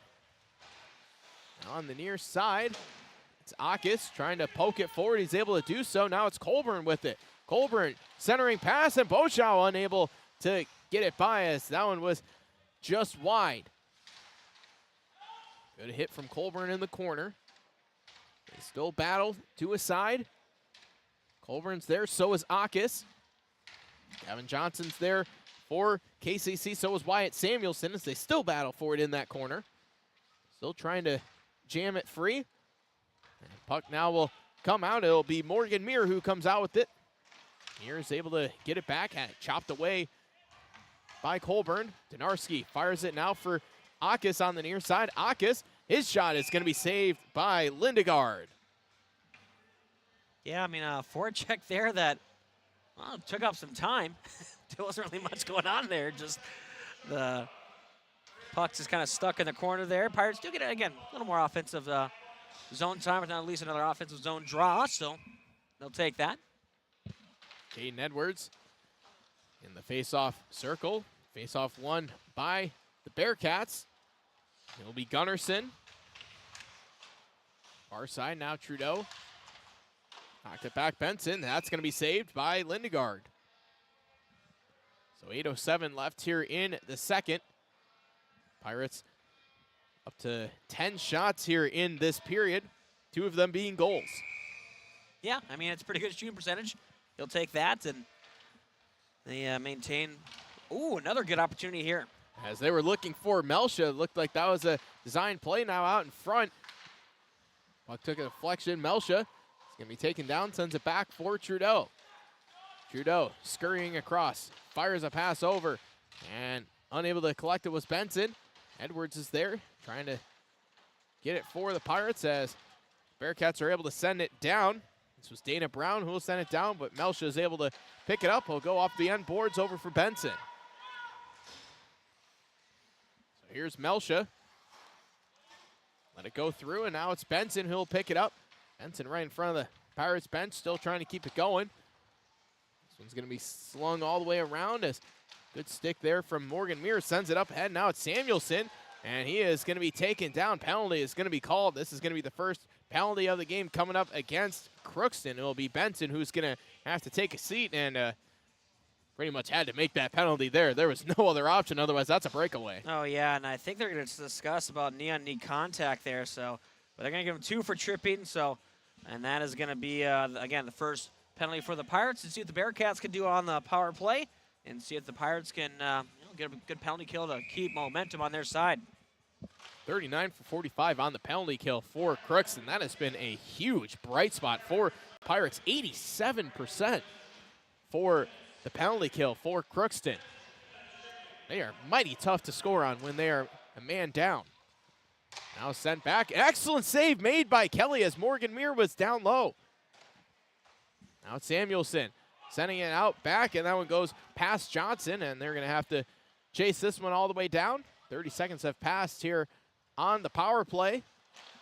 6:45 and counting here in the second. Big hit as Gavin Funk is going to be there first. Sends it off the near side. It's Fisher out there. Fisher kicked it to himself, and now he'll walk in. Fisher puts the brakes on. Nice move. Sharp angle shot. That one's going to be fought off by Lindegaard. And Johnson is there. Now on the near side, it's Samuelson. Samuelson bringing it up. Still going with this Samuelson behind the net. Now he'll circle it back as firing a shot. That one was blocked down in front, goes off of Meir. And now Funk will turn and fire it down, but that one goes right off of Johnson at center. And big collision there as a couple of players go tumbling to the ice. Fisher was able to lay the body as Meir working on the near side. Meir still going with this. He'll be hit on the boards by Hamry. Also jumping in on the play is Samuelson. Samuelson tried to drop it off, and Fisher is going to be there. Sends it up ahead. Tried to find Ecker, who was streaking down the middle, but now it's Fisher with it. Fisher avoiding one of the Bearcats. Knocked it into the corner. 15 seconds left on the man advantage for Kittson County Central. And that long pass is going to go right to Coda Donarski as the Bearcats had to touch up. Now moving in with this is Johnson. Pirates up to full strength as they kill off the power play, as a couple of dangerous opportunities early, as now it's Trudeau. Fires one up ahead, got one for Benson. Benson one hands one along for Trudeau. It's back for Benson. Now Benson tried to center one, and he was looking for Edwards. And stoppage in play as Edwards ran into both Lindegaard and the net, and it looks like the net was knocked off its moorings, and that same end of the ice that we've seen the net have a little bit of trouble as the clock continued to run. Now it's stopped at 4:40. Yeah, and, give credit to the Pirates for another good kill there. I mean, the fact that it's really this season, this team's bought into the kill. They've been in position. They're not too aggressive, and they're just making timely plays. And also, well, your goaltender's got to be your best penalty killer, and that's been the case so far this year. So it's been a really bright spot, as you said, for this Pirate team this year. Trudeau, one-timer, and that one goes into the netting. 30 shots on goal for Crookston. How about this? 8 shots on goal for Kittson County Central here. 6 of them coming in this period. Really good period for the Bearcats offensively. No, and that comes with that power play. They had some good chances, and again, Kelly was up to the task, but they've found a little bit of offensive spark, so they'll take that, and as the Pirates look to douse that spark. Gunnarsson sent it out. Now it goes to center for Donarski. Donarski, he'll flip one in, almost from the exact same spot where he ended up scoring earlier this season, as Slabinski shovels one forward, gets this for Edwards. Edwards tried a nice move, and Street is going to be hit in the middle. Goes back for Donarski. His shot is going to be fought off by Lindegard. Goes into the netting and right into the hands of the referee. Makes a nice catch with 3:55 left here in the second. Now see if the Pirates can attack on another one here, as they've been pressing. Give the Bearcats credit. They've done a good job of fending it off so far, but getting to this part of the period, you might be a little tired, and with a long change, that could cause some issues. It's going to get sent all the way down. Referees wave off icing as it's Benson, now Melsha. Melsha being harassed there by Samuelson, has to fire it up the near side. Jackson Reese tried to send it to the middle. Took a deflection, goes out for Johnson. Now Benson is there on the far side. Got it over now for Miller, and Benson is taken down. Penalty is going to be called. So the Pirates head back to the power play. They were successful there recently, as coming to serve the penalty is going to be Johnson. He'll be called for a trip. Yeah, so pretty much a similar one as that Pirate penalty. Just almost knee-to-knee contact there, taking out the Pirates' leg, the skater there, and well, we'll see if the Pirates can get another one. Jackson Reese. Now on the far side, there's Miller dropping it back across. Now it's Melsha. Now firing a shot, it's Benson. That one was blocked, didn't get all the way through. Jackson Reese already has a goal tonight, does Jackson Reese. There's Miller trying to fire one out in front. Miller now from a tough angle, he was able to have that one covered up. As Miller, he too has a goal, had the power play goal for the Pirates earlier in the period. 1:32 left on the power play, 2:54 in the second. Yeah, it's nice to see that power play group get a lot of, starting off both penalties so far, if I'm not mistaken, and just doing a good job of getting some offensive pressure, some shots on. As we got a quick stoppage here as Lindegard's talking to one of the referees, asking something either way, but he's talking to him about something, as unsure what that conversation was all about, but now it's the top line for the Pirates. They're out, all 3 of them. They've scored here. Trudeau, Street, and Edwards. Haven't been able to say that all season long. Of course, Trudeau able to pick up the first of the game, his first of the season too, as Edwards works his way to the middle, fires a shot, gloved by Lindegard, and he makes yet another save. That is save number 28 for Isaac Lindegard. Yeah, no Pirates in the slot there, or trying to take away his eyes with the screen, or don't really like that play personally. I mean, you got to get some bodies out there if you're going to shoot from that far out. Face-off win for Morgan Mirren. It's going to be sent all the way down for Kelly. Now Slabinski trying to make a move in his own end. He was able to now keep going with it as Slabinski fires a shot. That one saved by Lindegard. Scramble out in front. Lindegard able to cover once again. That's something that's been really impressive for Lindegard. He's able to track the puck, especially when it's on the ice, because when you're in scramble mode, sometimes you can panic. Well, yeah, and also that's the thing, too. He doesn't let up rebounds either. It's been pretty rare for a shot off, especially if it's an upper body shot. Maybe off the pads and on the legs, different story. You're kind of meant to kick them out to the corner, but if it's been a shot off the chest or off the glove, he's maintained possession and not allow the Pirates to crash and cash in on a rebound. Jay Reese up ahead. Gunnarsson is there. Jay Reese kicks it back to himself. Reese walking in, fires the shot. That one went over the net. 2 minutes left here in the period, 40 on the power play. Jay Reese now, it's Fisher. Fisher working with it on the near side. Fisher still going with it. Now goes behind the cage. Sends it back for Benson. Benson now walking with us on the far side. Fires a shot looking for Jay Reese out in front. That one goes through. Now it's Ecker. He'll go to the middle and he scores. Grayson Ecker on the power play with the 6th of the season, makes it 6-0. Well, a lot of traffic out front there. Just enough movement to kind of get Lindegaard, maybe his eyes not be able to track the puck as well. And a big goal for the Pirates there yet again on the power play, as they've had some success, and that's what you want to see when given these opportunities. So Grayson Ecker scores on the power play. Garrett Fisher able to pick up the assist, as that is Fisher's 4th assist. Now 11 points for Garrett Fisher, the sophomore, having an excellent season. Johnson with a shot, pad save made by Kelly. Now it goes into the corner. Kelly with 9 saves here in the period. Now Akis going behind. And here comes Akis with a full head of steam. Akis still going with it. Able to get around another defender. Akis centering one out in front. Beauchamp, his shot down goes just wide with a minute left here in the second.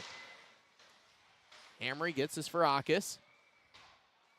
Sending it down low. It's going to be turned over. Eli Meir is there. Eli Meir lost the handle. Now it's going to be Lucas Miller who will chip it back for Hamry. Pirates make a change. It's Grant Funk. Gets this one over for Jackson Reese. Jackson Reese still going with this. Below the goal line. Nice move from Jackson Reese. Able to shake the defender. Try to center one. That one was deflected. This one's going to be flipped out by the Bearcats. Hamry was there at center, and he was able to flip it in. Goes right to Johnson. This one's going to go back now. It's Grant Funk. His pass. That one takes a deflection. Goes to the near side. Jackson Reese with 7 seconds left. Into the corner. It's behind the net as Colburn is there. Colburn has it, spins and fires one out in front, and that is how the second period comes to a close. 6-0 is the lead for Crookston, as second period intermission is coming up. 6-0 lead for Pirates. They get 3 here in the second period. We'll step aside. We will take a break, and we'll talk about it right after this.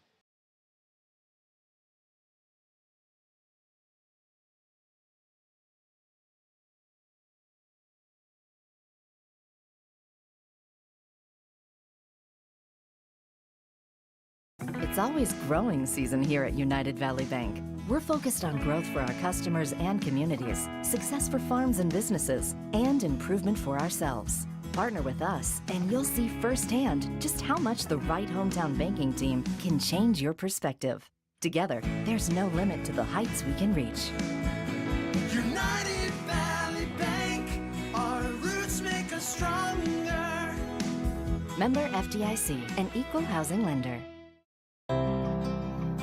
This is Lindsay Erdman, Executive Director at Benedictine Living Community of Crookston.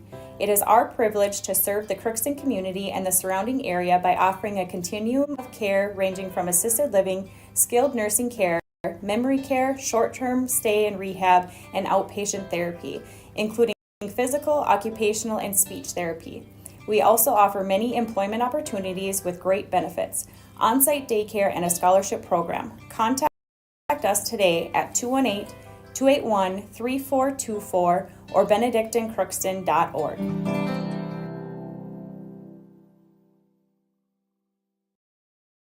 Farming today doesn't always feel the same way it used to. Then again, some of it feels all the same.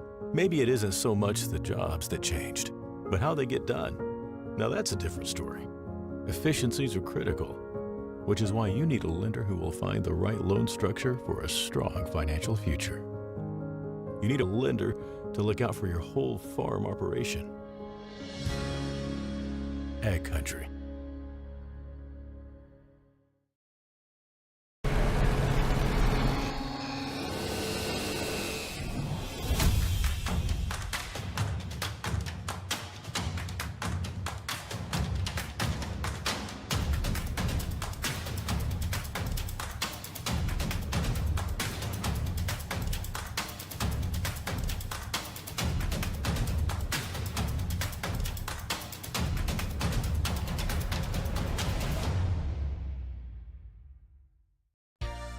For all of your automotive service needs, call Christian Brothers Ford here in Crookston. We have a service team to handle all of your vehicle's needs. Does your vehicle pull to the right or left? Call and schedule an alignment today. Proper alignment saves gas and wear on your tires. We're here to take care of your vehicle repairs and maintenance. Call Christopher or Jersey in the service department at 281-1338. Make an appointment today with the service department at Christian Brothers Ford of Crookston, where we make it easy. This is my farm. Don't come out here and tell me what I need. I need solutions that work and market options that are worth my time. Small town support that sees the bigger picture. A global network that empowers us. A co-op that's there for us every day. Ever wonder what your city government does for you? They provide police and fire protection, emergency and disaster preparation, building code and zoning enforcement, street repair, cleaning and snow plowing, curbside garbage and recycling collection, plus spring and fall cleanup weeks. They deliver safe drinking water and maintain a wastewater system. They care for 22 parks and provide year-round recreation activities. They give loans for economic development and housing. They do all this and much more with the help of your city employees. Welcome back to the Crookston Sports Center as it is second period intermission. 6-0 is the score. The Pirates get 3 in the first, 3 in the second. 2 power play goals as it was Lucas Miller. He scored the first goal of the second period. A minute later, it was Caden Edwards, even strength, and then Grayson Ecker able to score on the power play, and that is how we have gotten to 6-0 with the 3 goals. And then earlier in the game, it was Carter Trudeau, Ryan Street, and Jackson Reese able to get first period goals for the Pirates. As we take a look at our Draft Sports Bar and Grill scoreboard update in the JV game from earlier, it was Mayport. They were able to pick up a 6-3 victory over the Crookston Pirates in JV hockey. As Bo, let's turn it over to you for a Draft Sports Bar and Grill scoreboard update. All right, so JV girls hockey, Bemidji won 2-1 as Crookston's over in Bemidji. Don't have an update right now on their score, and it was after 2 periods of play. I do know that it was, I believe, 1-0. Pardon me. So 1-0 after 2 periods of play. Bemidji was up on Crookston in that one. Boys basketball, they are hosting Frazee. That you can watch that on our video live stream. Our other video live stream, I should say. In the JV game, it was Crookston winning 52-37. And we'll get you your varsity score here in just a second as I pull up their stream to get a... So 3 minutes, 12 seconds left. Crookston's up 64-53 over Frazee at the Crookston High School Gymnasium. So love to see that. Hopefully the Pirates can hang on and get a big win there as we take a look here. Otherwise, girls basketball, they were up in Roseau taking on the Rams. And so for the varsity game, they only played a half of a JV game, didn't get a score. But for the varsity game, it was Roseau defeating Crookston 57-46. Those are your Crookston scores that we have for you right now. As soon as we get any other updates, we will let you know. But let's see here. Well, Otherwise, if you'll humor me, the Wisconsin Badgers, they won over the Minnesota Golden Gophers in basketball 61-59. Really close battle there. Yeah, you can't be mad about that. I mean, on your home court, so, I mean, that was a close game. And again, yeah, the best team are leading the team in the Big Ten and a ranked opponent. The Gophers dropped to 12-7, and Badgers improved to 15-4. So Gophers can't be mad about that. Playing a good team close like that, only losing by a bucket. So good to see that for the women's. That got going here in a little bit. Let's take a look here at the women's score. Oops, there we go. And as of right now, Badgers have jumped out over the Gophers 13-6, and that is in the second quarter. So 8 minutes, 48 seconds left in the second. Badgers up over the Gophers in women's basketball. In the NHL, the Minnesota Wild, they're up 3-1 over the Washington Capitals. And so that's 7 minutes, 27 seconds left in the second period. Other than that, I think that's pretty much what we got for you for our scoreboard update. Not much else, again, coming in at the moment. By the time this game wraps up, we'll probably have some more scores for you to go over as well. But that will do it for right now on this Draft Sports Bar and Grill scoreboard update. Tyler? Thank you very much, Bo. As we talked about the special earlier at Draft Sports Bar and Grill, as the nightly special winding down. Still a little bit of time to head over to Draft Sports Bar and Grill. The nightly special, it closes at 9 o'clock. That's when it shuts down there. And if you want an appetizer, what can the people ask for again? Oh, the Bo Melby cheese curds. Thank you for teeing that one up. Yes, so go there and tell your server, hey, can I get the Bo Melby cheese curds? They'll give you a weird look because this is not an official sponsorship, but I'm trying. So, that's my endorsement, my personal endorsement. Get the cheese curds. They're delicious, and the Cajun Ranch, chef's kiss. It's awesome. So, anyway, check it out, Draft Sports Bar and Grill, right next over to the Crookston Sports Center. I'm a fan of the wings, too. So Wings throw that out there. Wing Wednesday is going to be tomorrow, as a matter of fact. So. Yeah, we never get to really talk about that since we don't have any games on Wednesday. Yeah. So, yeah. Don't have any games on Wednesday, but just throwing that out there for tomorrow. You can't go wrong with anything over at Draft's Sports Bar and Grill. Things aren't going wrong here for the Pirates. 6-0 is the lead. Parker Kelly with 11 saves here in the first 2 periods, and you're getting power play goals from the Pirates, even strength goals. Now, the one problem is when Kittson County Central was on the power play, they had some dangerous chances there and a couple that Kelly really had to be on his A-game for, which was difficult because he only had 2 saves in the first period. Exactly, and that's some of those dangerous opportunities for a game like that when your goaltender is kind of sitting in his own zone, not getting much playing time, which obviously is a good thing. That means your offense is doing phenomenal job getting their forecheck going and keeping the puck in the offensive zone, or at the very most in the neutral zone, which the Pirates did in that first period. But that can make your guy, your goalie, a little rusty in a sense. Hasn't felt a shot in a while. So it was good that Parker Kelly was able to maintain his shutout and just doing a good job in that second period there. As you said, some high danger opportunities. Give Kittson County Central a lot of credit. They haven't had a lot of opportunities, but when they do, they really do take advantage, and they're high danger shots. And they were able to fire off 9 shots in that second period, which is really impressive because, when you're trailing, you're down 3-0 early, and you see a couple of goals go by you. You never know how the team's going to respond. Well, they were fearless, and also they were even getting some quality chances shorthanded, too. They had an early opportunity on shorthanded a couple minutes into the period where they had a dangerous look, and Kelly had to make a huge save. And that's the thing, too. I mean, when you're up big in a game, you want to make sure that you're not going to have defensive lapses.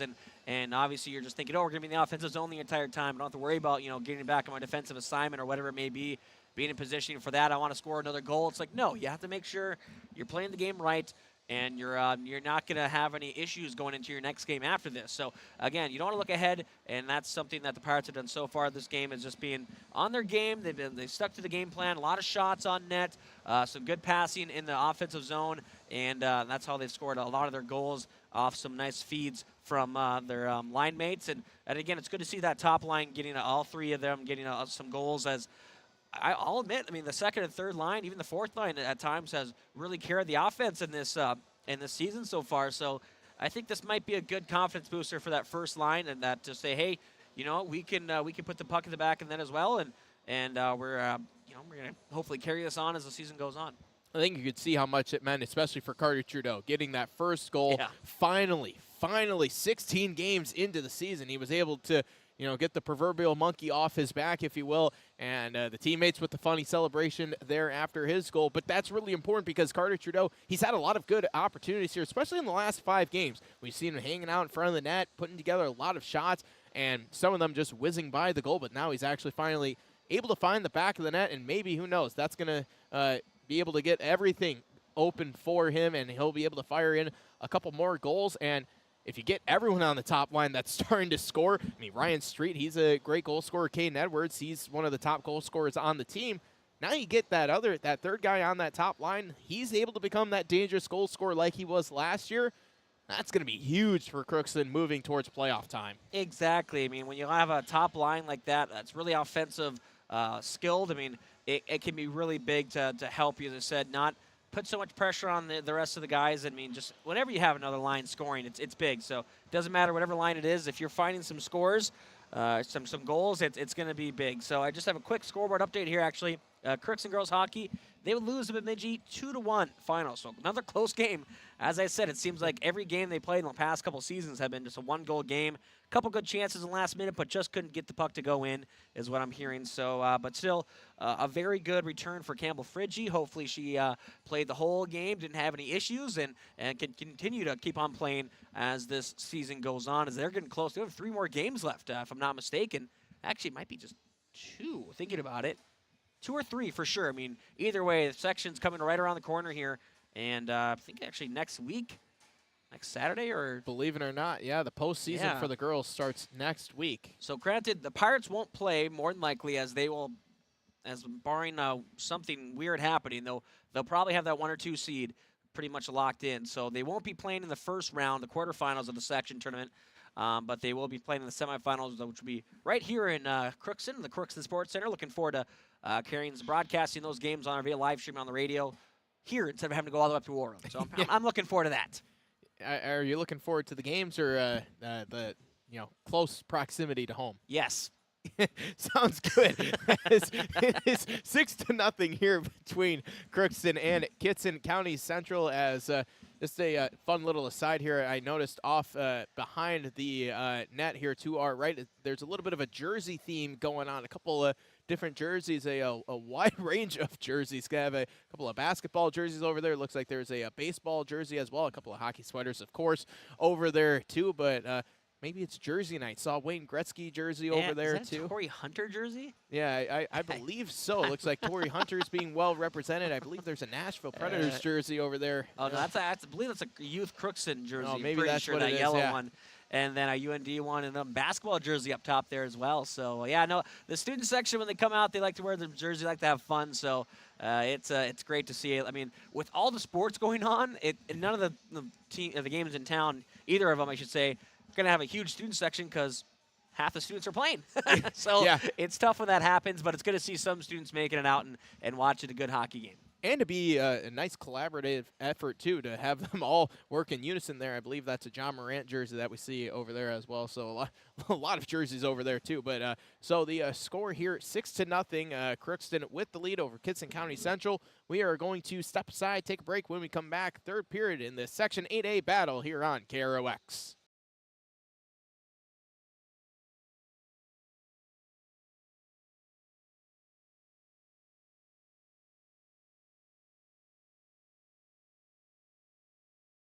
Hi, I'm Dr. Angie Smith, optometrist at the Crookston Eye Clinic and Foston Eye Clinic. We aim to provide high-quality products to our patients, things that we use ourselves in treating our own dry eye or coatings that we like to use on our own glasses. We offer myopia control contact lenses for children, which are soft contacts that not only correct their vision, but are designed to slow the progression of their nearsightedness.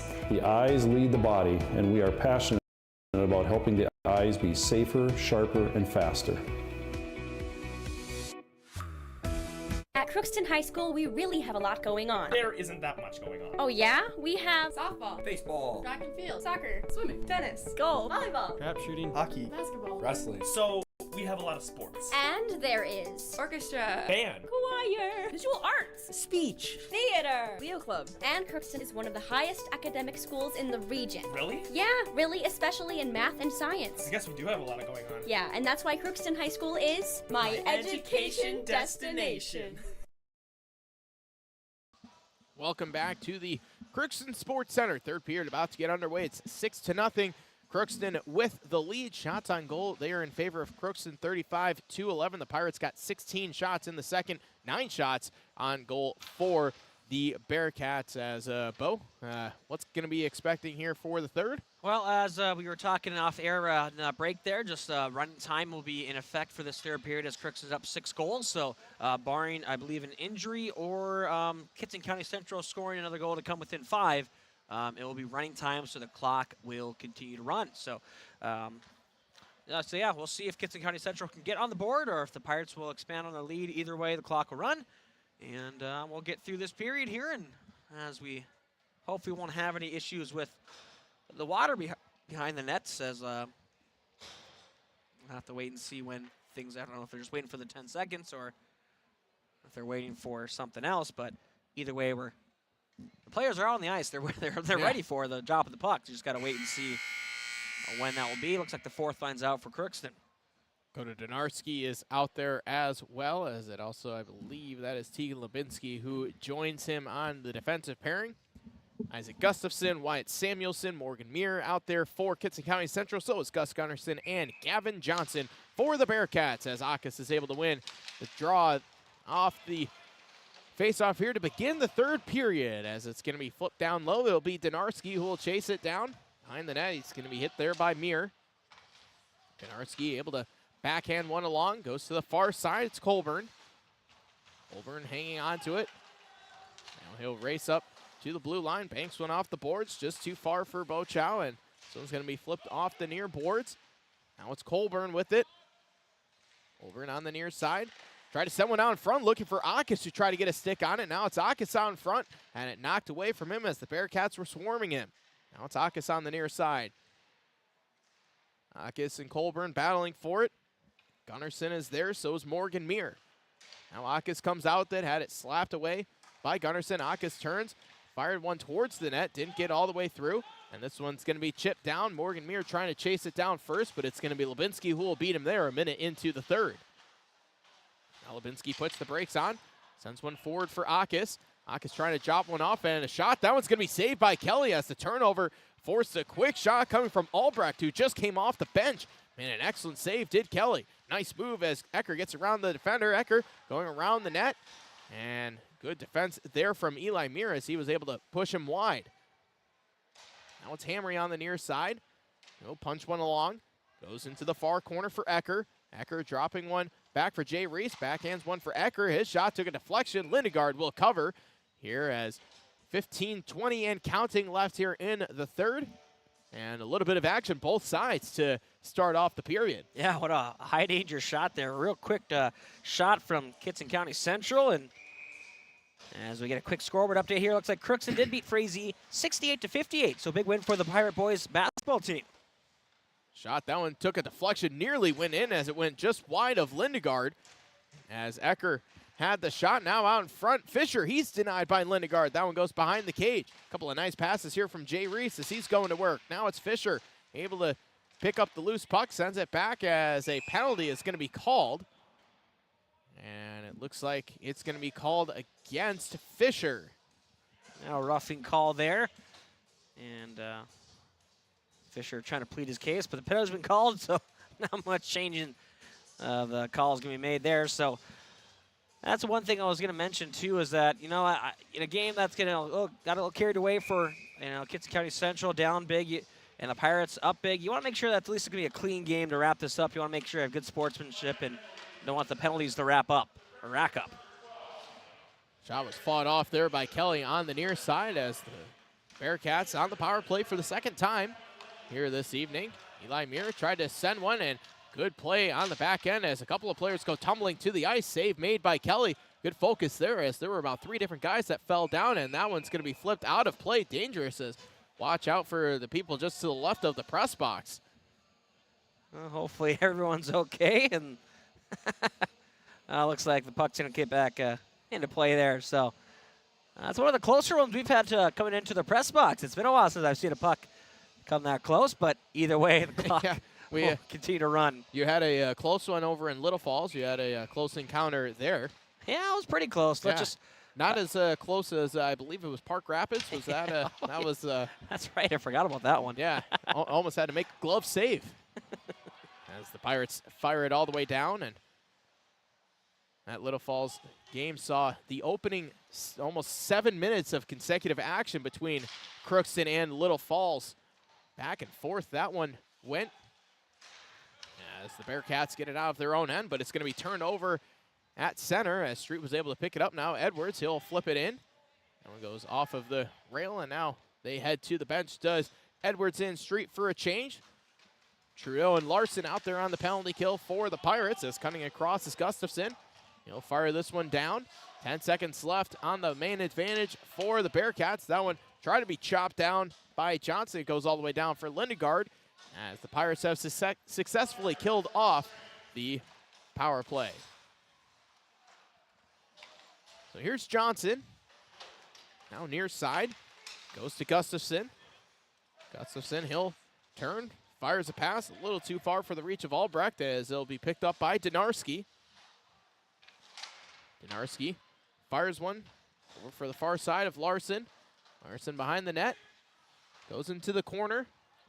That one took a weird bounce out into the middle, a dangerous area, but no one was there for the Bearcats. It's coming off the bench. A good play from Eli Muir to knock it loose. And sending one on net from beyond the blue line was Albrecht. Kelly will cover it up as he makes his 15th save of the evening. 11:45 and counting here in the third. Yeah, a little offensive pressure from the Bearcats so far.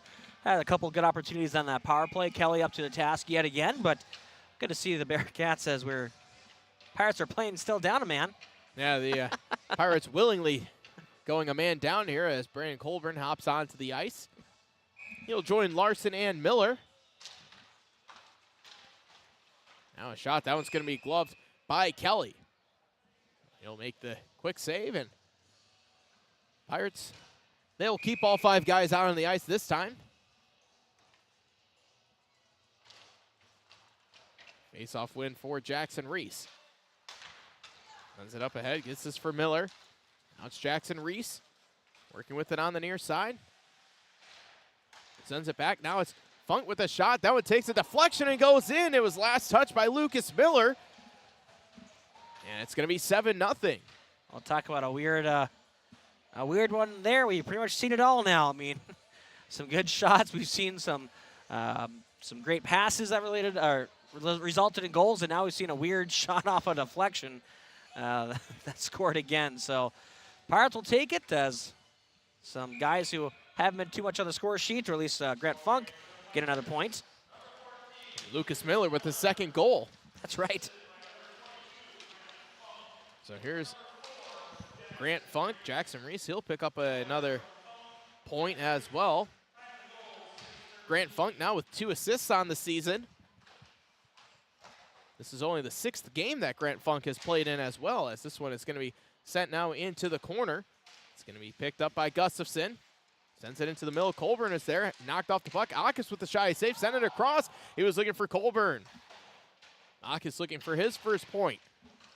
Bochow now to the middle. Sending one out in front. Akis, he was denied by Lindegaard. Another shot that was saved. And this fourth line, they have really been playing great as of late. A shot, that one's blocked off into the corner. Now it's Akis. Akis holding it now. Sending one behind the cage, trying to get it to Colburn. Morgan Muir is there. Now it's Samuelson. Samuelson couldn't get it out as Hamry sends one right to Lindegaard, and Lindegaard thought about covering. Everyone's going to make a change as he'll throw it out now for Johnson, who will send it down. Here's Benson. Now Melsha. 9 minutes left here in the third period. Fisher throws one across. It's Ecker. Ecker gains the blue line. Tried to center one looking for Jay Reese. That one was rejected by the Bearcats. Now it's turned over as Melsha. Melsha walking in with the shot, and he is saved by Lindegaard. 35 saves now for Isaac Lindegaard here at 8:40 and counting here in the third period. But let's talk about that fourth line for the Pirates.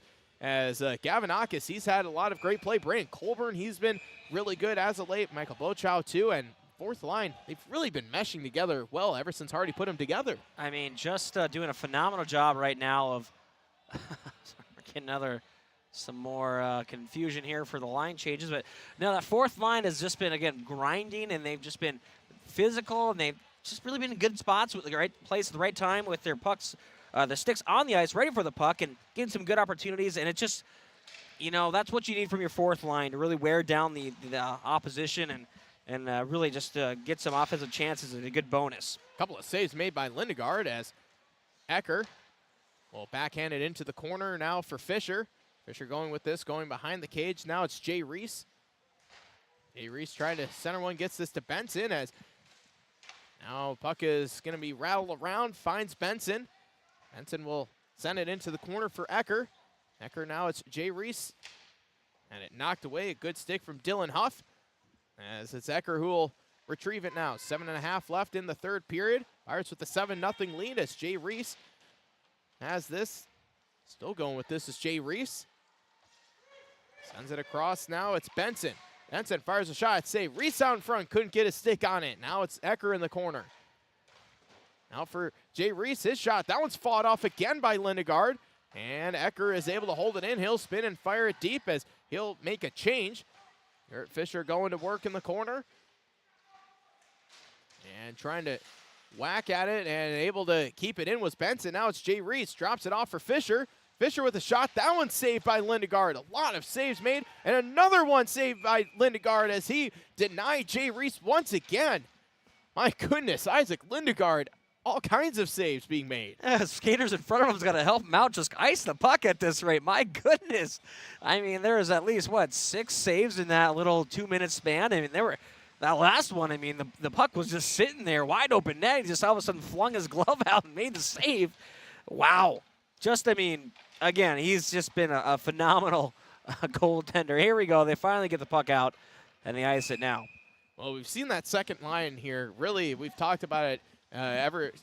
Something changed between December and January because the second line, I think it's safe to say it's been their best line for Crookston, at least in this month. I would say so. I mean, and again, they didn't, and it goes off with the defensive pairs as well, just not letting the puck leave the zone. They've done a phenomenal job getting to those loose pucks and, again, holding the zone well and poking the puck out and just really creating havoc down there.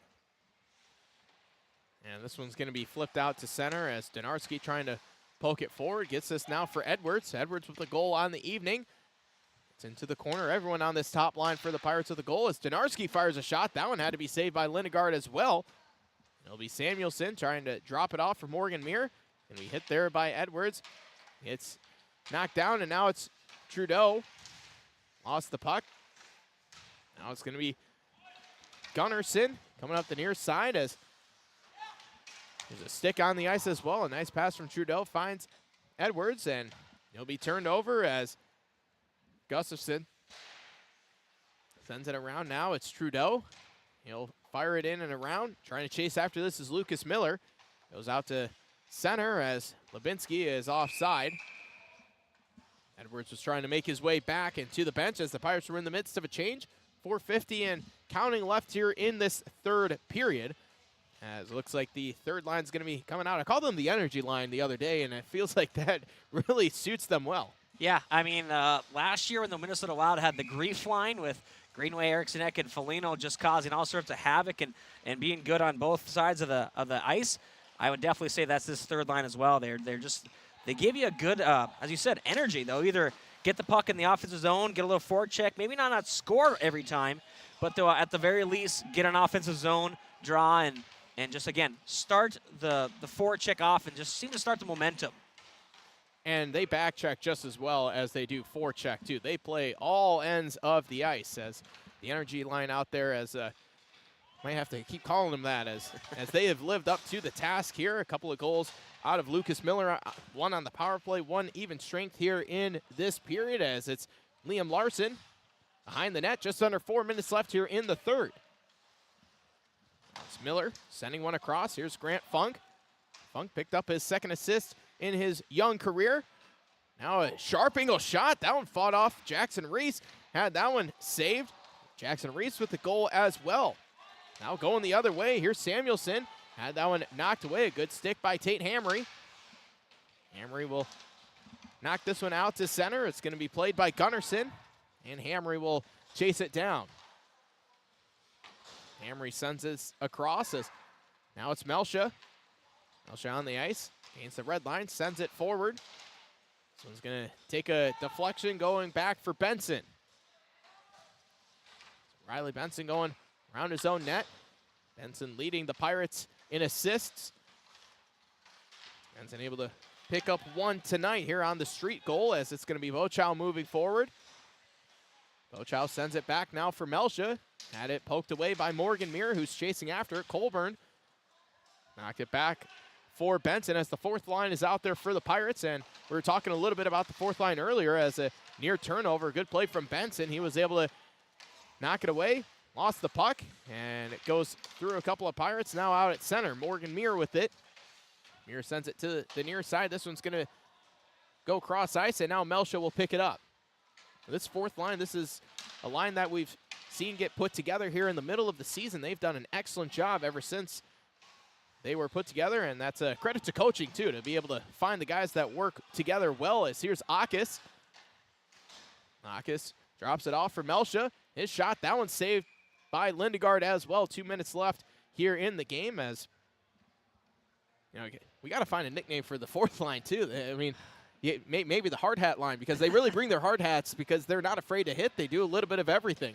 You'll have to run that past Hardy, but yeah, that's a pretty good. I think that's a pretty good description of that line as well. I mean, it's they go to work, and they doesn't matter which zone they're in or which end they're in. They're just gonna get after it and play that hard, tough blue line, bring a lunch pail mentality hockey.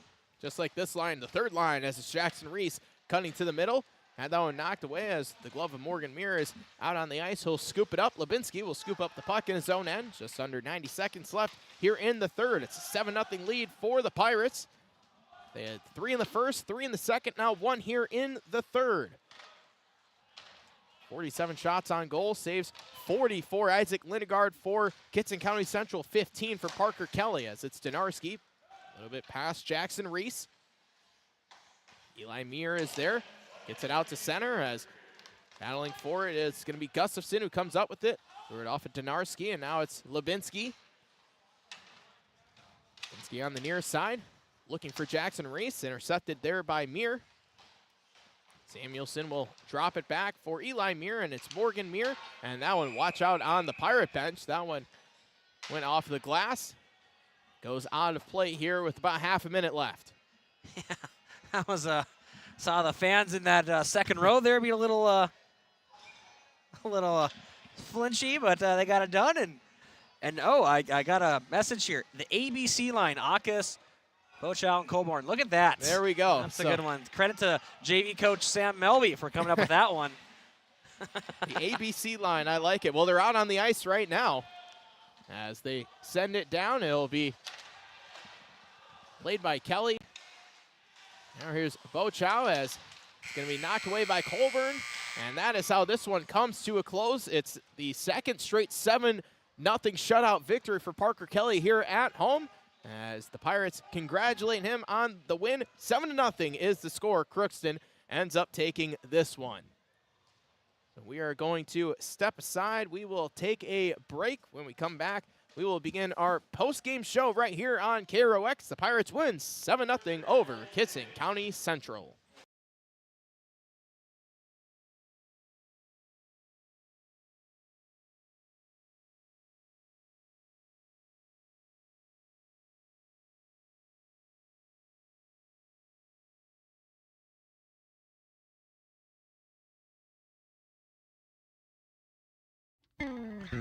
Crookston Valley Cooperative in Crookston is your full-service local agronomy dealer, delivering the products and services that you've come to expect. Crookston Valley Cooperative specializes in seed, chemical, and fertilizers that you need to keep your farm operation growing.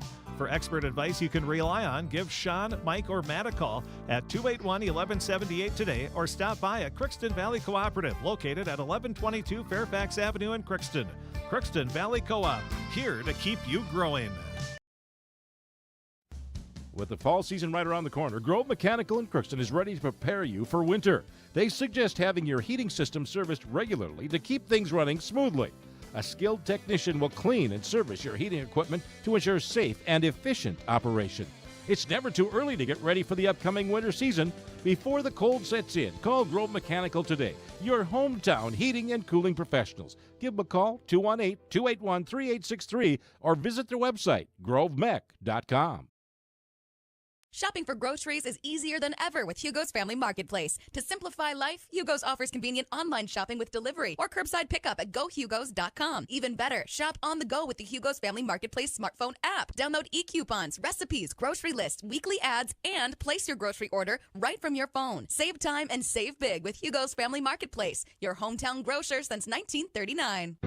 You're gonna find more low prices, more great stuff when you go to Hugo's. Are you an enthusiastic sports fan? Want to have fun and get in on the action? Heck, yes. That'd be awesome. Have great attention to detail? Want to stay active? Definitely. Want to give back to the student athletes in your community? Obviously, yes. Then you'd make an excellent high school sports official. We need more officials in Minnesota because with no high school officials, there are no high school sports. Sign up today at highschoolofficials.com.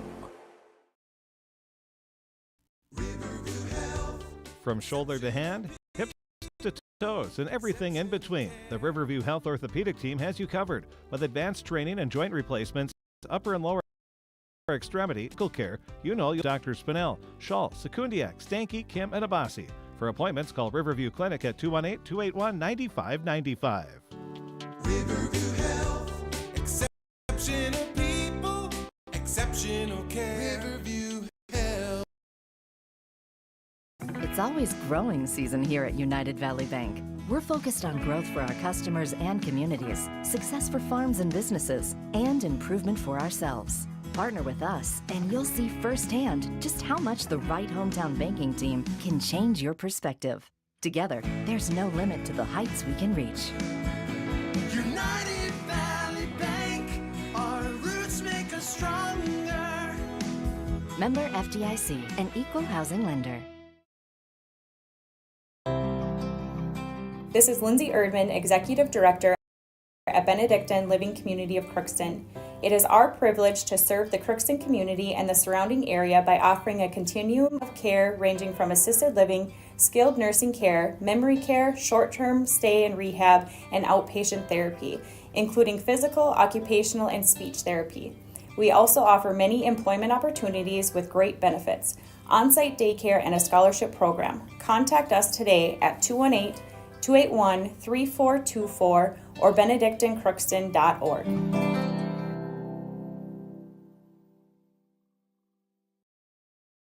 Welcome to our post-game show right here on KROX. It's a 7-0 victory for Crookston as Parker Kelly records his third shutout of the season. The Pirates improved to 9-7 on the year as they take down the Kittson County Central Bearcats, who now drop to 2-18 on the season.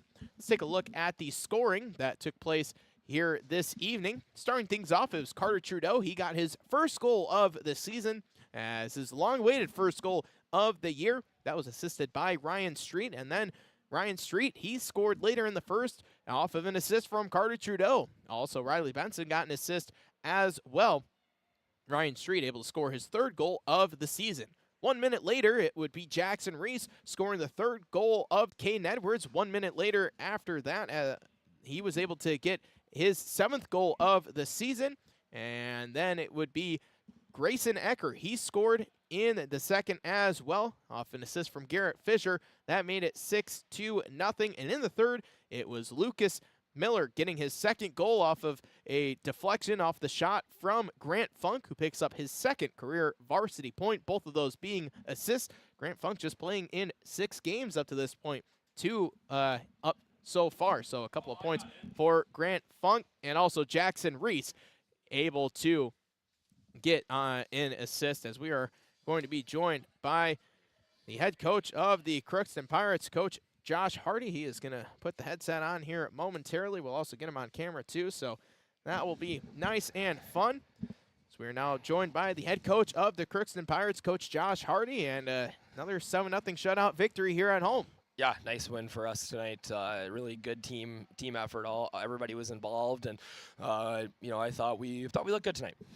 Top line, every single player was able to get a goal there. Trudeau, Street, and Edwards, and how huge is that for Carter to get that first goal of the season? Get the monkey off your back. I was pretty fired up for him. Obviously we gave him a little bit of a hard time. Everybody sat down after he scored. We had that one planned out. I talked to the boys pregame. I said, hey, he's going to score tonight. I got a feeling. I didn't think it was going to be the first one, but yeah, big time for Trudy to get that. Obviously a good feeling. A kid who had a ton of points last year, and I think is playing much better hockey this this year.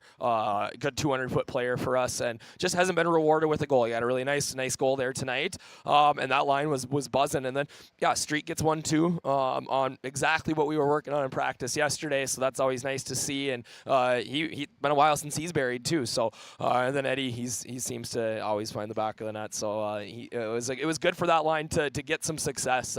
We've been maybe relying on a few other lines instead of them lately. So for them to get going like that, it was huge. And that top line, they're all three very different players. Carter Trudeau, really fast player. Ryan Street blocks every single shot on the planet, and then Caden Edwards is just a really big body and very powerful too. Yeah, they've been good together this year. We've kind of tried some different combinations, maybe back in December, early January, and we keep coming back to those three together, and they're really starting to come into their own here and understand how to play together. And I've been pleased with their play lately. And Lucas Miller is able to score on the power play. Also gets another one later in the third period off of a deflection. But that's kind of something that you've been preaching about, is getting out to the front of the net, getting the pucks on net, and good things happen. Yeah, we talk about that a lot. And we talk to our defensemen about, hey, let's shoot that. Especially in the first and second period there, we were trying to snipe and get pucks high and hit that pretty goal. And we talked about, hey, let's get back to what makes us successful: getting pucks low, shooting it low, getting that rebound. And Millsy was at the net and got a rebound there. And then he gets a goal too. We power play 3. Usually most teams only have 2 power plays. We get the power play 3 out there a little bit, and they're I think 66% on the year, 2 for 3 goals. So they're feeling pretty good about that. They think they're power play 1 now. So we'll let Millsy talk about his goals there. But yeah, he was awesome for us tonight. Just a kid who works so hard all the time. It's been fun to watch him develop. I've been here long enough now that I remember Millsy as a little mite. So it's been fun to watch him develop and come into his own. And he's a huge part of this team as a senior leader for us. So excited for him to get 2 goals tonight. And Jackson Reese also on that line. He was able to get a goal as well. We've been calling that third line the energy line. They really bring the energy for you guys. For sure. Not just on the ice, in the locker room too. Even I think Millsy gave the pregame speech for the JV today. So it's they are energy line for us all the time. And again, we're really good tonight. And also another big game for Parker Kelly. He wasn't tested early in the first period, but then had to quickly make a shorthanded save in the second.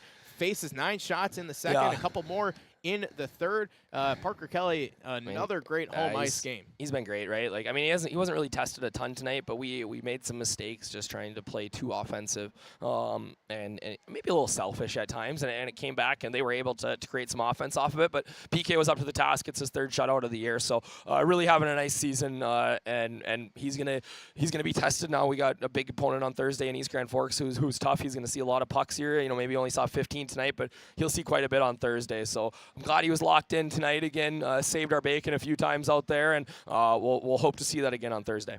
And how about Grant Funk able to get another point? Funky bunch. He's played just 6 games, has a couple of points, a couple of really key assists there. Yeah, and he's as a freshman, right? He does a lot of things well, and I really like watching his game develop, right? He's playing JV, which he's able to go out there most of the time and really dominate and do things that maybe you'd be a little too scared to do on varsity at times, or a little too tentative to do, just because of the skill level is going to be a little bit different. And watching him develop that confidence now and get out here and be able to now come out onto the varsity ice and do that when he gets the opportunity is huge. He's gonna have a long huge Pirate hockey career for us on the backside there on the blue line, and we're just seeing the start of it.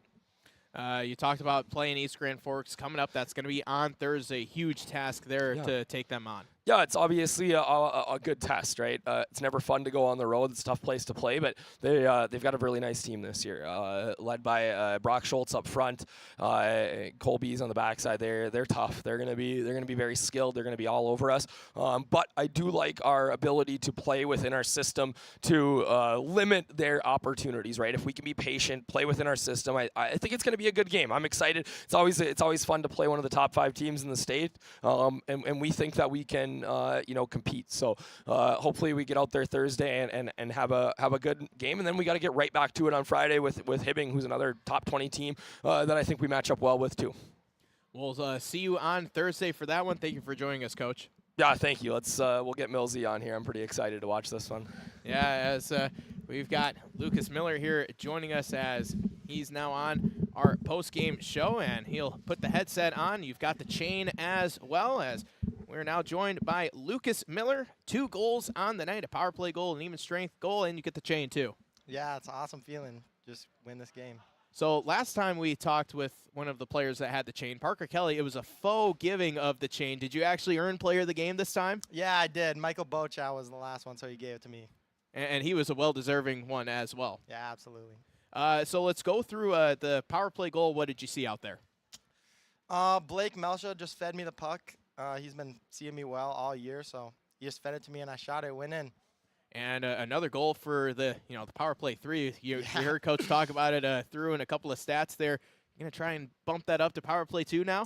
I mean, statistically, we are the best right now, so we are pretty dirty out there. And then you were able to get another goal late, just out in front, takes a deflection, goes off your skate. Looked like you were about as surprised as anyone that had found the back of the net. I don't know. I'm pretty sure that was pretty much skill right there. But no, Grant Funk shot it, pretty much just hit my skate, went in. Right place, right time, and Coach has talked about this all throughout the season that, get to the front of the net and good things happen, and it ended up happening for you. Get your second goal of the night. Yeah, it was a great feeling. Like I said, pretty lucky, but. Let's talk about your line here for a little bit. Jackson Reese, Liam Larson, and yourself. You guys really bring a lot of energy, and we heard Coach talk about it not just on the ice, but also off the ice too. What do you guys do off the ice to bring that energy for the team? Yeah, we like to get the boys pretty fired up. We go out there on the bench during the JV games, get them going, so yeah. And how do you get them going?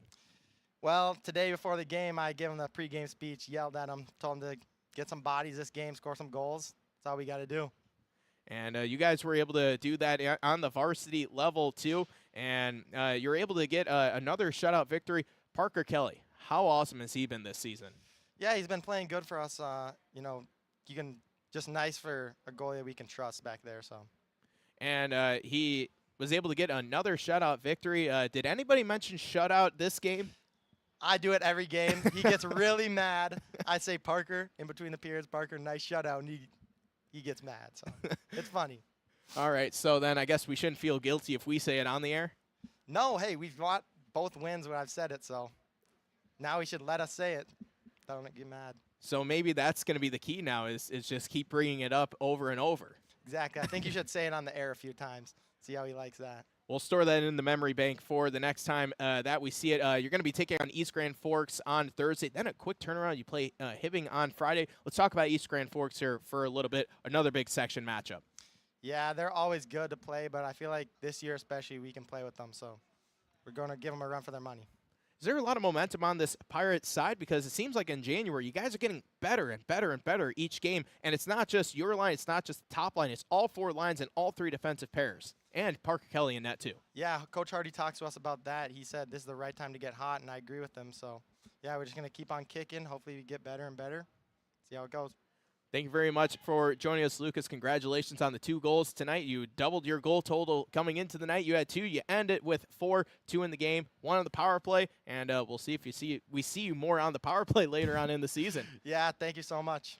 All right, so that was Lucas Miller joining us here on our post-game show. We thank him for joining us as it was an excellent night for Lucas Miller, excellent night for the third line, excellent night for everyone for the Pirates as they were able to get a 7-0 victory over Kittson County Central. And again, we will see them take on East Grand Forks on Thursday. We're going to have that on the radio. That's going to be a huge battle there.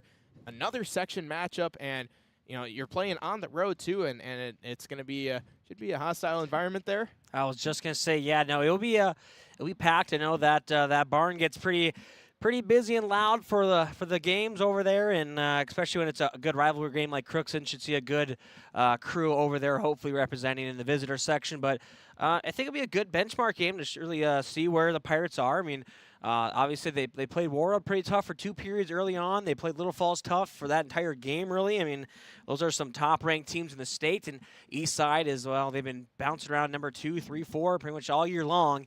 They've definitely have a good squad, and it's going to be a tough game for the Pirates. So I think that's the thing. As long as they can keep their momentum going and keep their game plan where it's been at and continue to execute on it, I think it should be at least a pretty good game.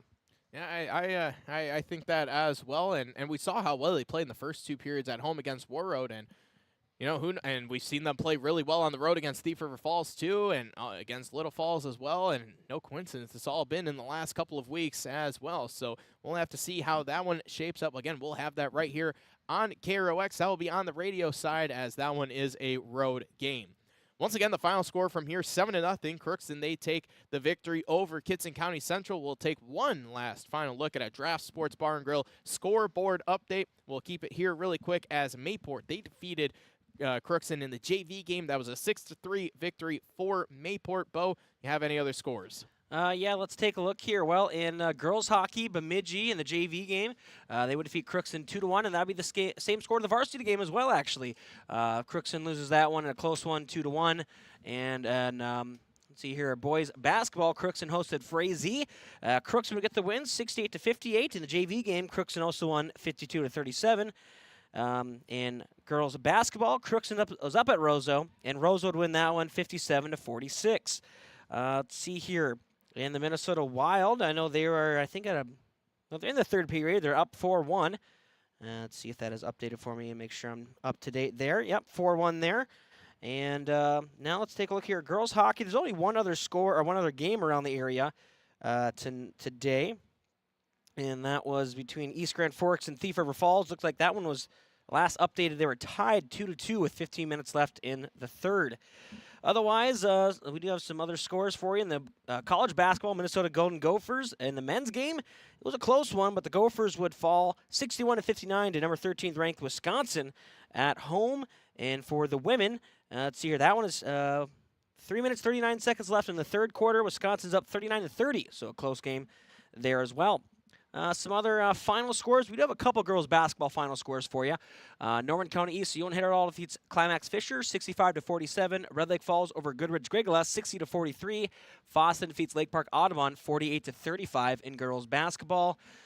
Other than that, we're kind of still waiting, and we're at that point where games are wrapping up, so we'll start to get some final scores. And again, go to our website, kroxam.com, click under sports, click on our weekly schedule, click on Tuesday, and that'll be updated here as the night goes on.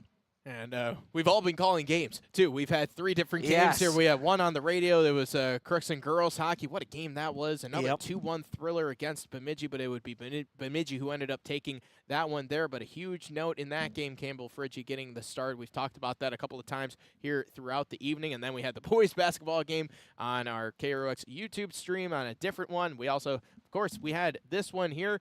And the girls, they were out on the road, too. So almost everyone in action wrestling, they had the night off. And we're all going to have the night off tomorrow, as it will just be, I believe, Timberwolves action tomorrow night. So we will have that on the radio, and then it's going to pick right up again. Ooh. As we said, we will have Crookston Pirates boys hockey on Thursday right on KROX, just on the radio side again. Just want to make that very clear.